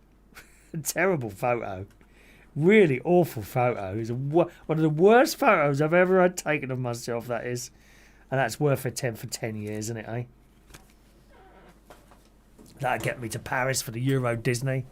Michael's took 2 weeks for his one to arrive. Thank you, Michael. Noah, my favourite ice cream is Viagra. It's called Knickerbocker Morning Glory.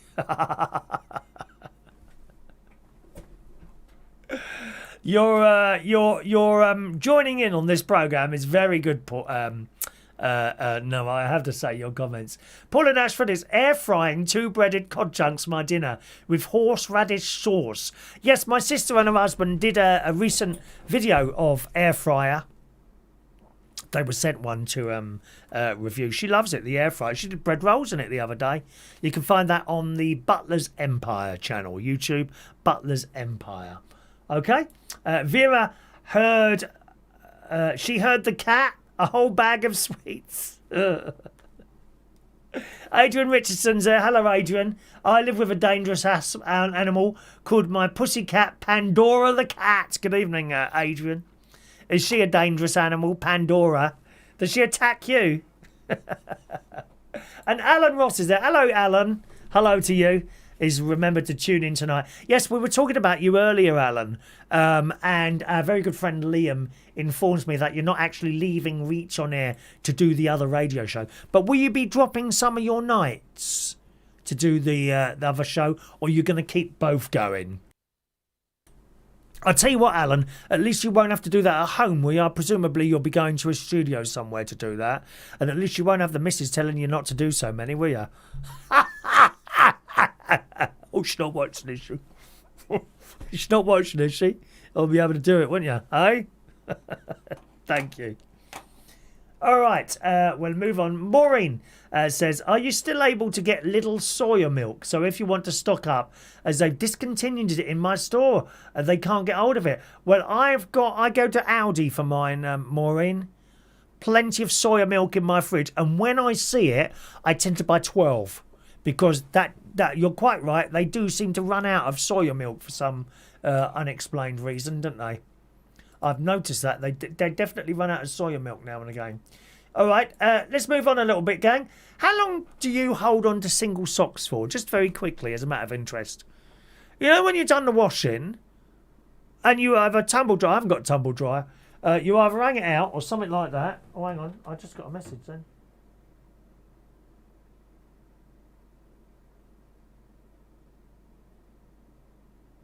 No, uninteresting message. So I've got 3 socks here. There's a black one. That's my favourite one because it's nice and woolly. There's a grey one. That's a bit tight on my fat leg. And there's another grey one. Look, 3 completely different socks. Don't know where the other ones are. Now these, I'm not being funny, these are starting to gather dust now. Right, because they've been there so long. And you get that extra sock and you put it on the side, hoping that the other one is going to appear at some point. Except it doesn't. Although, that being said, I've got stripy socks on today. Right? And I've got stripy socks on today because one of those was on that pile of socks there. Okay? And I pulled out a T-shirt, I think, from the drawer the other day. And as I put it on, I thought, what's that? And inside the T-shirt was stuck my other stripy sock. So that's why I've got those on today. How long? Because you know you can guarantee if I chuck any one of those away, it will appear, the other one will appear as if by magic within the space of a few seconds, won't it? So as a matter of interest, do you hold on to single socks? Maybe you've had them in the drawer for years.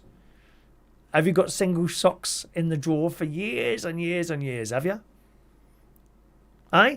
Or do you chuck them out? Oh, where's the... Oh, I can't be bothered. And then you just chuck that away. I bet you find the other one a little while later as well, don't you, eh? All right, do let us know about that one, gang. Car breakdown service. I can't remember what it was the other day. It was something to do with the car. That's it. Something to do with the car. My Toyota. I've got this My Toyota thing. And it says there, you know, I've got a new car coming. Ordered it in January. They've told me September. Funnily enough, I was down the car showroom last week having a car service on Thursday, which took 3 hours. It said an hour and a half. Well, I got to the and I wait. You see, I wait. It's a nice little waiting area.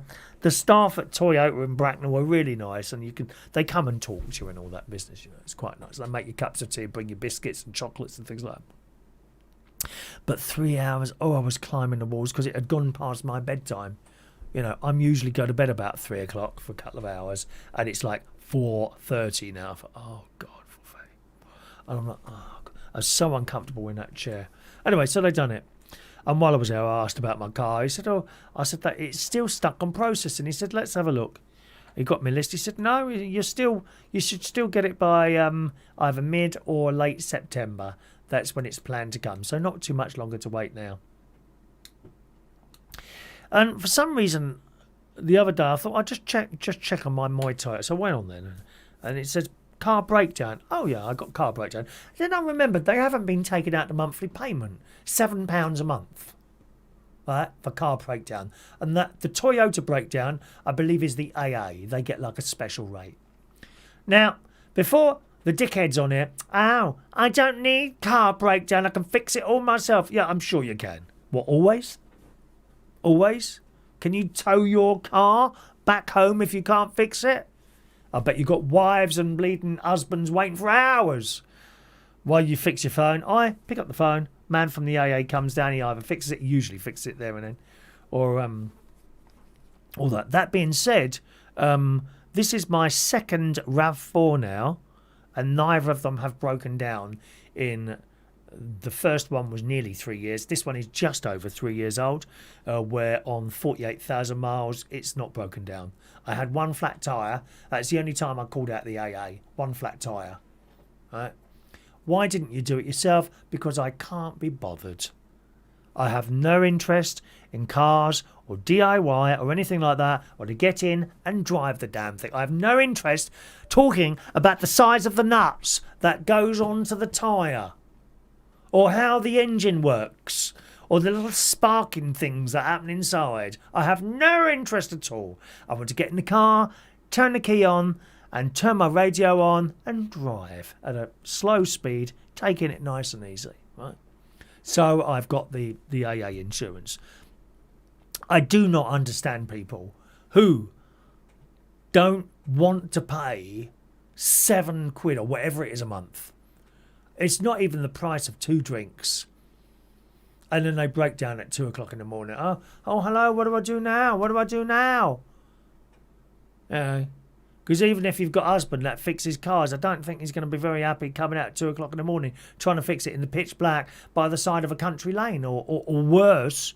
Worse than, I tell you what's worse than breaking down at 2 o'clock in the morning in the middle of a country, and that's breaking down at 2 o'clock in the morning in one of the very dodgy roads in some of the cities here in the UK. Would you want to break down in a housing estate in Hackney, let alone at 2 o'clock in the morning in the daytime? No, thank you very much. Be bleeding mugged. Even worse. But they won't. Not paying £7 a month. Oh, no, that's too dear. No, I can rely on Mark to come and fix my car. All I've got to do is ring him up. Yeah, of course, if you say so, mate. I bet he can fix every single car there is going, can they? So I paid a £7 a month, peace of mind. Anyway, so I thought I'd check that. And I thought I'll just inquire. And so I rang them up and said, excuse me, you haven't been taking my £7? Yeah, it's run out, I'm afraid.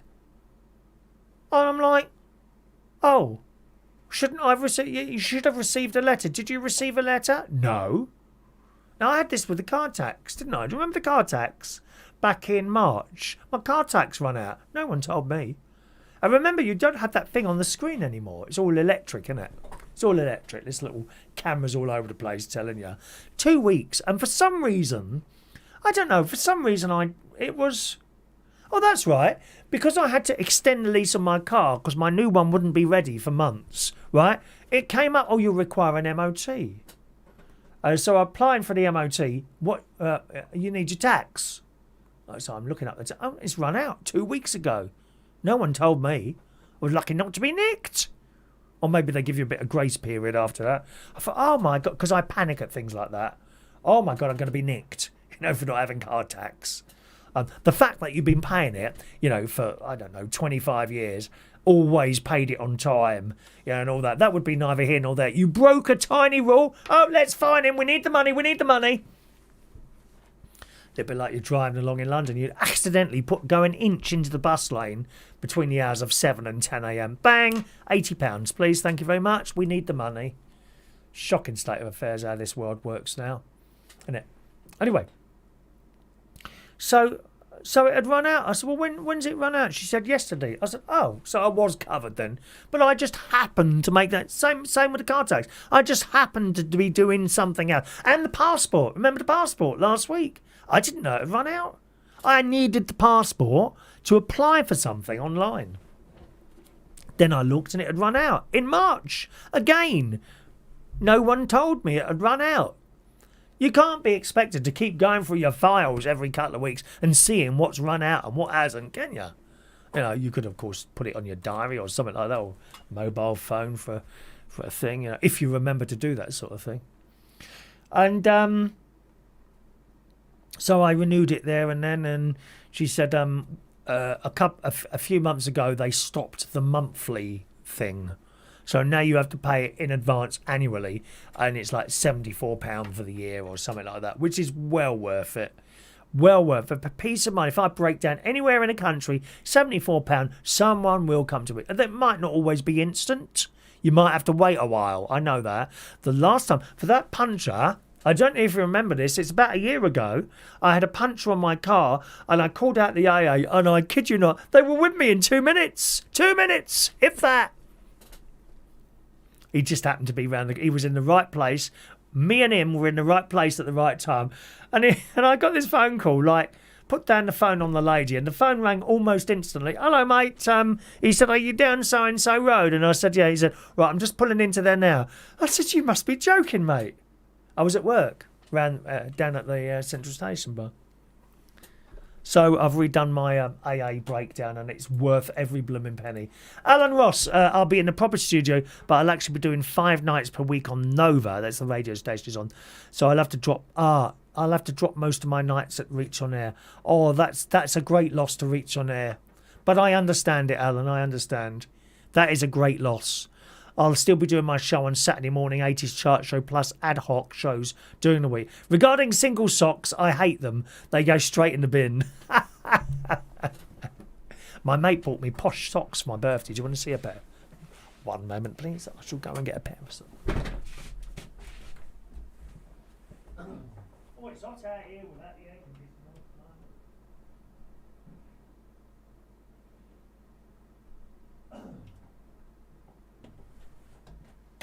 My mate bought me posh socks for my birthday.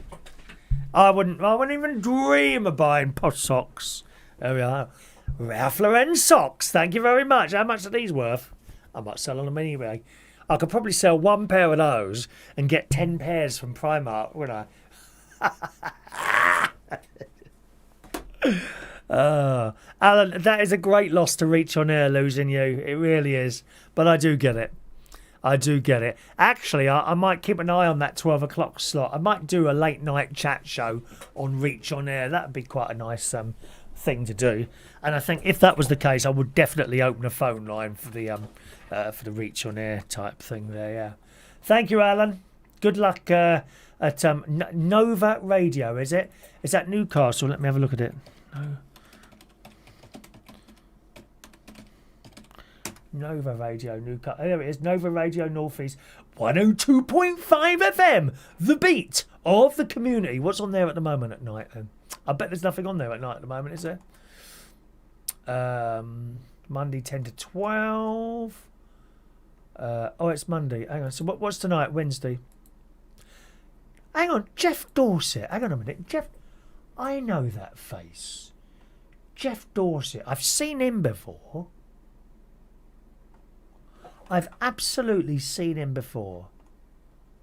God, there's some very large people on that station. Alan, blimey.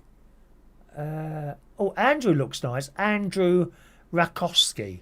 Yeah, get me a date with him. He looks quite tasty. Non-league football. Damien. So there's no one on at mid. Oh, there is. Jeff Dorset, 2 a.m. 12 to 2 a.m. Oh, there is someone late at night. Are you replacing someone then? Spencer James, Airplay 40. Okay. But you'll be live, presumably, will you? I would guess you'll be live. Yeah. Thank you, Alan Ross. A very good friend, Alan Ross. Just scrolling up there. One moment. Mick with the RAC. Thank you, Mick. I used to be with the RAC. It's just with the Toyota thing, they do a deal with the AA, so you get it cheaper there. Mixed with the RAC. Ronan's there. Good evening to Ronan. Hello, my darling. All right, Ronan, welcome along to the show. Michael's lucky. He's glad he don't have to worry about car insurance, MOT. Well, you live in London, Michael. Don't need a car. Wonderful bus and train and tube services everywhere. Gary Ross pays £30 a year. It covers me for 3 breakdowns and home starts in a year. And we'll take you home to the nearest garage up to 60 miles away. Thank you, Gary.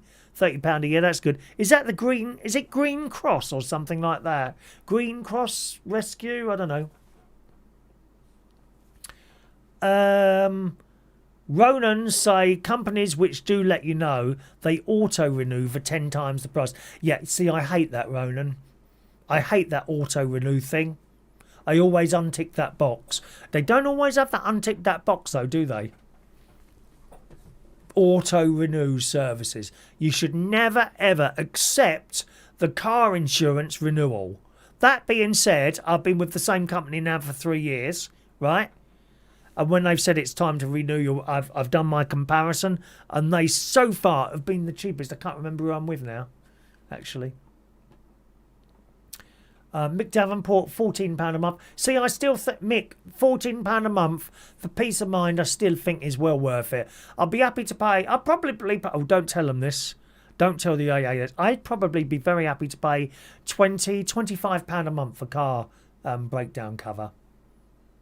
I'd still be happy. After that, I'd probably still pay it, but I'd feel, oh no, this is a bit dear now. You know what I mean? He's got 2 separate policies, Gary, for car and van. Okay, thank you. Ronan's enjoy. Chavtastic. Are these chav socks, these ones? Are they chav socks? Some people buy people's used socks, don't they? Does anyone want to buy mine? Here, you can have them for £5. At these, not these ones. No, sorry. You can have the striped ones for £5. There's a couple of holes, but that means they're authentic. You see, you know. Do you want them washed or unwashed? I would imagine unwashed. People buying people's underwear and all that as well, don't they? 100%. Ronan says they are chav socks, and I need a pair of sliders. Crash Limited, thank you, Gary. Chavadoo-doo. Let me check my emails. I haven't checked my emails tonight, have I? I often forget to do that, as I'm sorry. I think maybe we'll stop doing the email thing because no one bothers with that. It's just text messages and messages on the thing there, isn't it?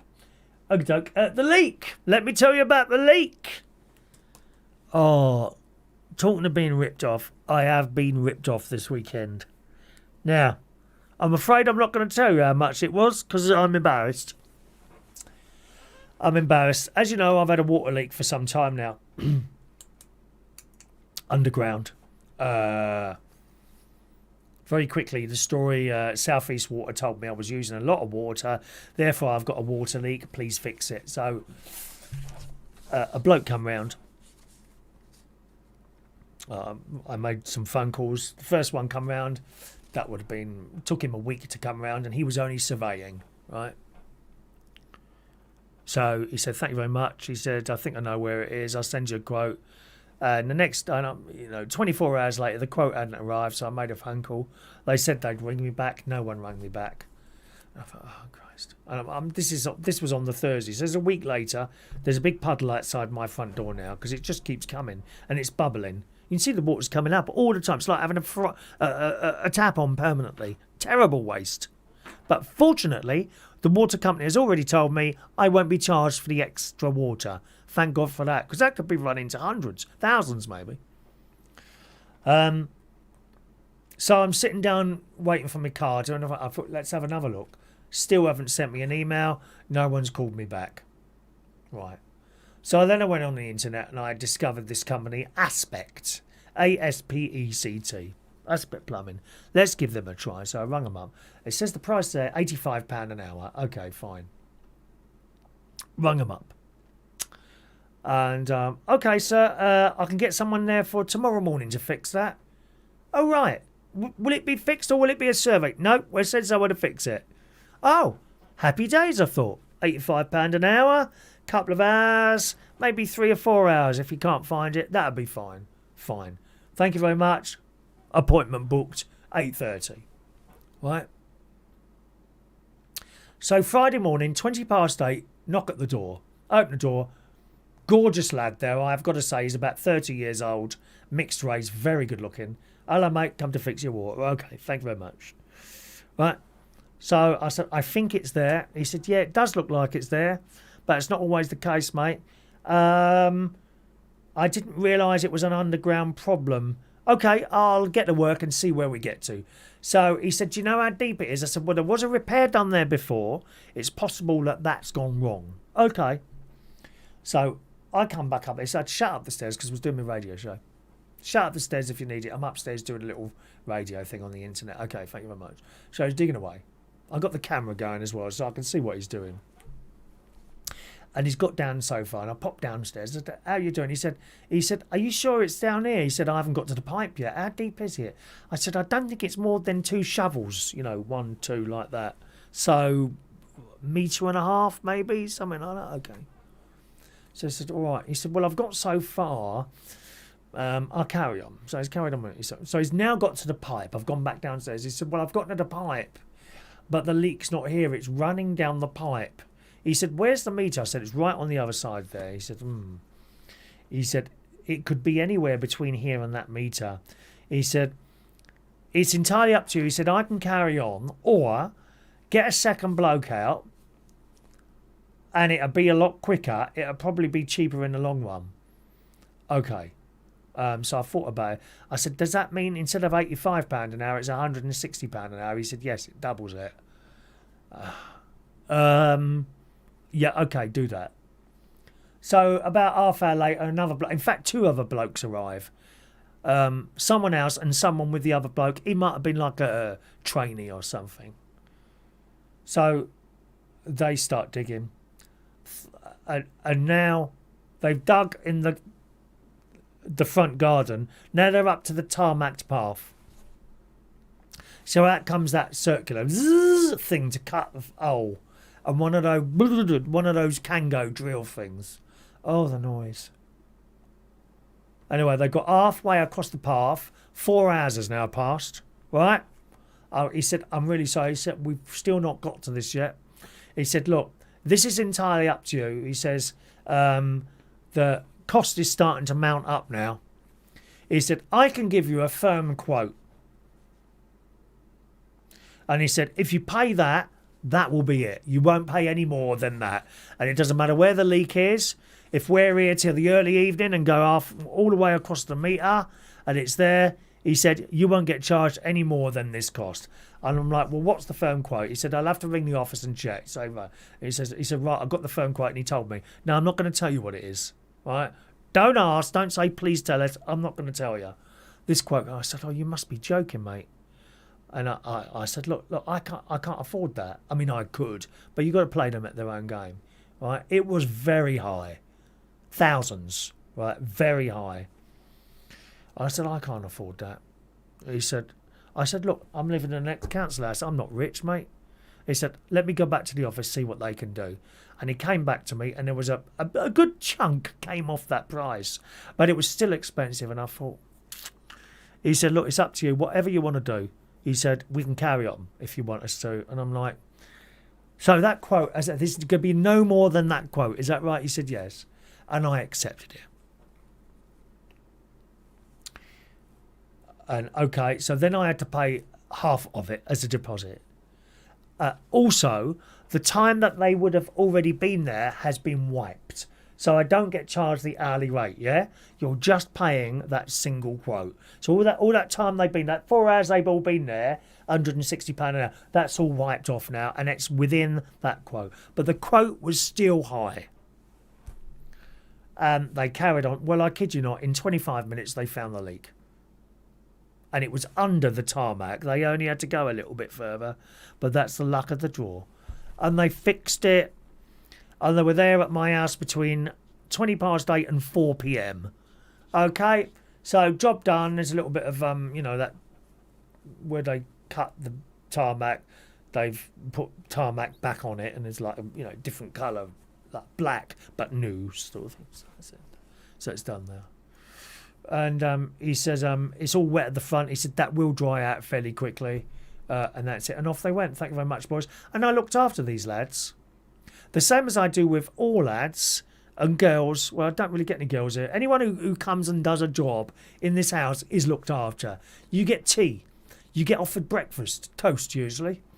You get given stuff. Cold drink. Do you want a cold drink? I went down to the Co-op to get them a cold drink. They wanted cold drinks. So I went to the Co-op and got cold drinks. Right? They had a couple of ice creams. One had some tea. Help yourself. Just go in there if you need to use the toilet. No problem. I'll leave the door open. And all this business, right? I went to the shops, got the ice creams and a few bits for myself and come back again. So that was done. And they finished just at the time I leave for work. I mean, how lucky was that? They could have been there all evening, which would have been a problem, to be honest. It would have been a problem. My mate would have had to come round, or the neighbour or whatever. Anyway, so that's done. So before they leave, they take the rest of the money. And it was a bit odd, really, because he did this on his iPhone. And he said, I want you to put in your PIN code there. But it doesn't ask for your whole PIN code. You know your PIN code for your credit card, right? Fortunately, I was able to use one of my credit cards, which does a little bit of cashback. Not a lot, it's something like 0.5%, but it's something that's better than nothing. You know what I mean? And this accumulates, and in November I get a little payment, usually about 100 quid or something like that, which is money for nothing, isn't it? So I put in these two numbers of my thing, and that went through. He said, yeah, that's all done, thank you very much, and off they went. And I thought, well, that's a bit weird. Someone asking for your PIN code to be entered in on their mobile phone. Not the whole PIN code. It was like the first and last numbers.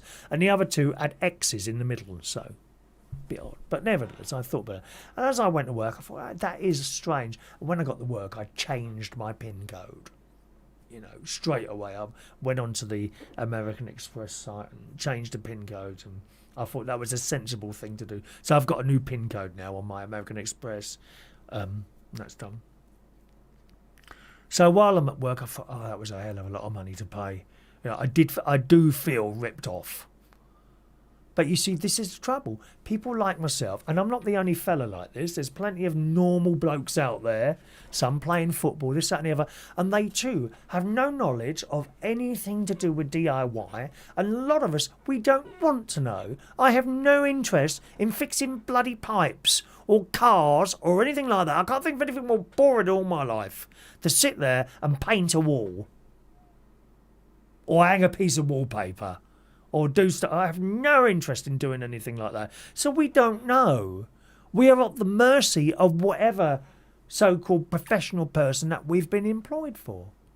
Like my Toyota car. It goes to the garage. Oh, you pay a load of money at the dealership. Yeah, but it comes away and it's done. It's done. I ain't got to worry about getting under a bleeding car and getting oily hands and all that. Oh, I can't think of anything worse. And it's the same with the plumbing. So I went through that. I think it's a bit. And then, you start telling yourself, well, the job is done. Draw a line under it, move on. And that's what I did. And I was so... And then when I got home, I noticed the water tank at the top was pouring out with water. And clearly nothing to do with the thing that's just been leaked. My guess is when they turned the water off to fix that, the level had dropped down and done something to this ball valve. So I flushed a chain and it was fine. But the next morning it was leaking out again. So Funnily enough, today a bloke has come to do that. Different bloke altogether. I'll come to that in a moment. Well, no, I'd finish that off quickly. He came, Bracknell Plumbing, always do a very good service. He come and put a new ball thing in there and had a look at it. While he was up there, he said, I did notice, because I get everything ready for a workman. So the ladder goes up, I remove the hatch, and I move this jacket off the water tank. And honestly, this it's like a plastic jacket with foam in it. This foam is just falling out in bits through the hole onto my landing carpet, right? And I picked up this foam. Well, it just turns to dust. And I thought, oh God, that's so old. It's probably never been changed. And I said to the bloke when he came round today, I said, can you have a look at that jacket and tell me? I think that needs replacing. He said, well, yeah. I said, will that freeze without the jacket? He said, in all honesty, probably not. But if you want, I can quote you for a new jacket for the tank. And I said, yes, please do that. You know, so that will come in the future. So he come and did all that. He replaced the ball valve in there. He also had to reseat my toilet, which nearly fell over there. I don't know what happened. The toilet seems to have come up from the floor. Now, he said to me there, he can't get the screws to stick into the floor. Maybe the wood's gone a bit funny underneath it or whatever, because there's tiles and then wood underneath the tiles, so he thinks the wood might be a bit dodgy under there. But he says, I've tried to stick it down. Try not to use it for 2 or 3 days to make sure it sticks solid. And that should be all right. Thank you very much. £158 for his visit. He was here about an hour. And that seemed to be fairly reasonable for what he did. All parts included and all that business, right? So that was that. Well, going back to the water leak, I was so disappointed. Because on the Saturday morning, I got up and I looked out my window and I thought, what's that in the bushes? And there's half a sack of cement. Unused cement or whatever it is that they used to put into the hole. Just dumped in the bushes. And then as I looked around, I found half a bag of asphalt. You know, that black tarry stuff, again, put at the top of that cement, I suppose. Again, just dumped into the bushes. And I thought, you bastards. And then on further inspection, rubble. Rubble that they'd obviously, would have drill and all that. They picked up the rubble and just chucked that into the bushes. I thought, you bastards. After charging me all that money, and me going out and looking after you, buying you bloody drinks, making you tea, giving you ice creams, and you've left my property like that. I was so pissed off. So pissed off, I can't tell you. And I immediately rung them up. And I said, look, I'm not happy. I said, you've left mess at the front of my property. It's not my land. The funny thing is, they didn't even have the intelligence to try and hide it. It was just, you could just see it from your house, from the window. I mean, how thick can you be to just, at least have the intelligence. I would have found it anyway, but at least have the intelligence to take it somewhere else and dump it there. They didn't even have that intelligence. Right in front of my house in the bushes, there it was. 2 bags of stuff. Aspect.co.uk if you want to know who they were. Aspect.co.uk. Unfortunately, they then sent me a link for Trustpilot. So you can imagine what I put there. I gave them 3 stars out of 5 in the yellow section, not the green, and I told the story there. And I was quite honest. The lads turned up all on time, all very nice, and got to work. Hard work, digging that stuff. I know how hard that is. I wouldn't want to do it. Again, that kind of falls within the whole DIY thing, doesn't it? Right? And they worked hard. It was hot. I could see they were hot and sticky. So that's why the drinks came out. And I looked after them. The job was completed. It's all done. How disappointed I was to get up on the Saturday. Because, of course, I didn't have time to look at night. How disappointed I was to get up on the Saturday and see all that out there. In the bushes. Dumped. So, when I was on the phone, I made the phone call on the Saturday. I said, look, I've had some work done. I'm going to be very diplomatic here. When are they coming to finish the job? Because they've left 2 bags of stuff and rubble in the bushes. And I'd like them to finish the job, please. I'm very sorry about that. I'll get that fixed. Okay. We'll get back to you. Or no one got back to me. So I filled out an online form, again on the aspect.co.uk site. Filled out an online form on there, telling them what was what. I said, you've got until Wednesday to come and pick up all this rubbish. Otherwise, I'll report you to the council for fly tipping. And they come down on you like a ton of bricks, so I've heard. I'll report them for fly tipping. Thank you very much. We received your message. We'll get back to you. Saturday, Sunday, Monday, Tuesday, I'm sitting there with my mate watching the telly. And we were talking about this. I said, they still haven't contacted me. And for some reason, I've picked up my phone. And I'm looking through some of the pictures on my security cameras.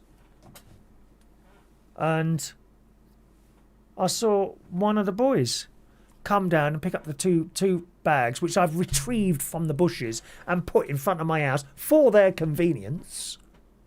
Right? Come and picked up the 2 bags. And gone. He didn't knock at the door. Mind you, I wouldn't have knocked at the door. I'd be embarrassed.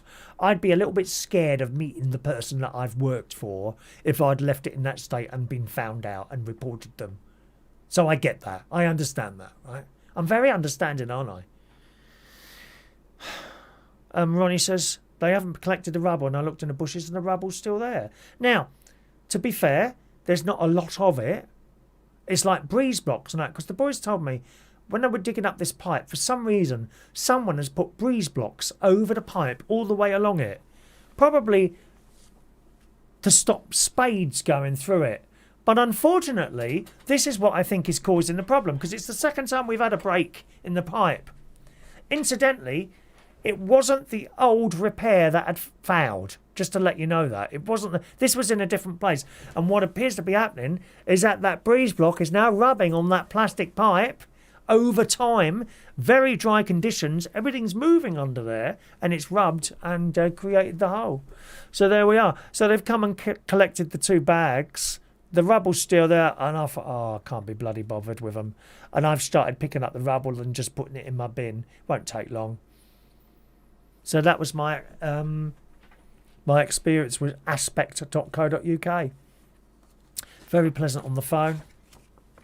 One of those things. I now have taken out pipe insurance with HomeServe, £4 a month, I think it is, for the first year, and they cover all your plumbing and all that HomeServe, because I don't want another bill like I paid for that. It was a lot of money. A lot of money. And quite frankly, I don't know how someone who's on very low pay would have been able to afford what I paid for them to fix that bastard pipe. Anyway, so that's the story there of the leak. It all seems to be working now. There's no more water leaking out. I rung up Southeastern Water on Tuesday.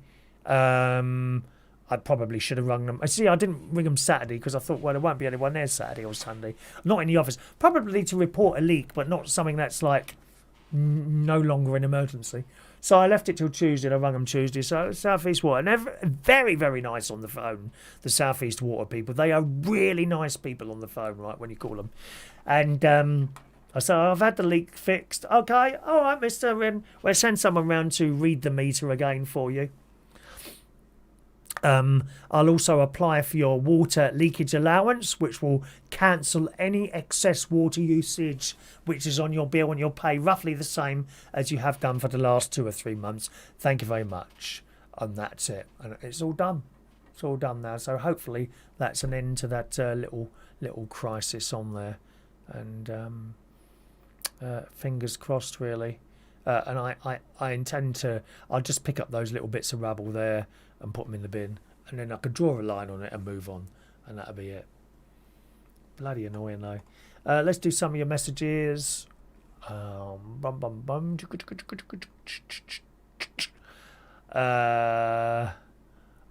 Reardon says, lads, I do not get any girls. Probably that's because you request it. Oh, that's a good point, Ronan. Yeah. Please don't send any girls to fix me. I only want lads. No one over the age of 45, please. Preferably around 30, 35, please. Mixed race if possible. They're quite nice to look out the window, aren't they, my love? Ronan says it was probably one of those new payment machines. No, it was on his phone. It was on his phone. And actually, I haven't had a comment from American Express text or saying something like, have you just tried to buy something? So presumably it was all kosher. But just to make sure, I changed the PIN number when I got to work and be done with it. Ronan, if you use Amex, do a chargeback and submit evidence. Oh, yeah, good point on there, I suppose, really. You could do chargeback. I don't know about chargeback, but I'm inclined to just draw a line under it now and move on. Gary said something like that happened to my mum and dad. However, all the neighbours contributed as it was a shared pipe. Yes, you can have shared pipes. Mine is not shared, unfortunately. It's only mine. All right. Okay, boys and girls. I think we're out of time. Really, it's funny, you get all stuff ready and that, and I think, maybe I haven't got enough time to do all my stuff. Maybe I haven't got enough stuff to go through here. And yet, once again, we've gone right up to time, haven't we? I thought I was only going to do about an hour and a half tonight, but there we are. Anyway, thanks for joining us on the show today, gang.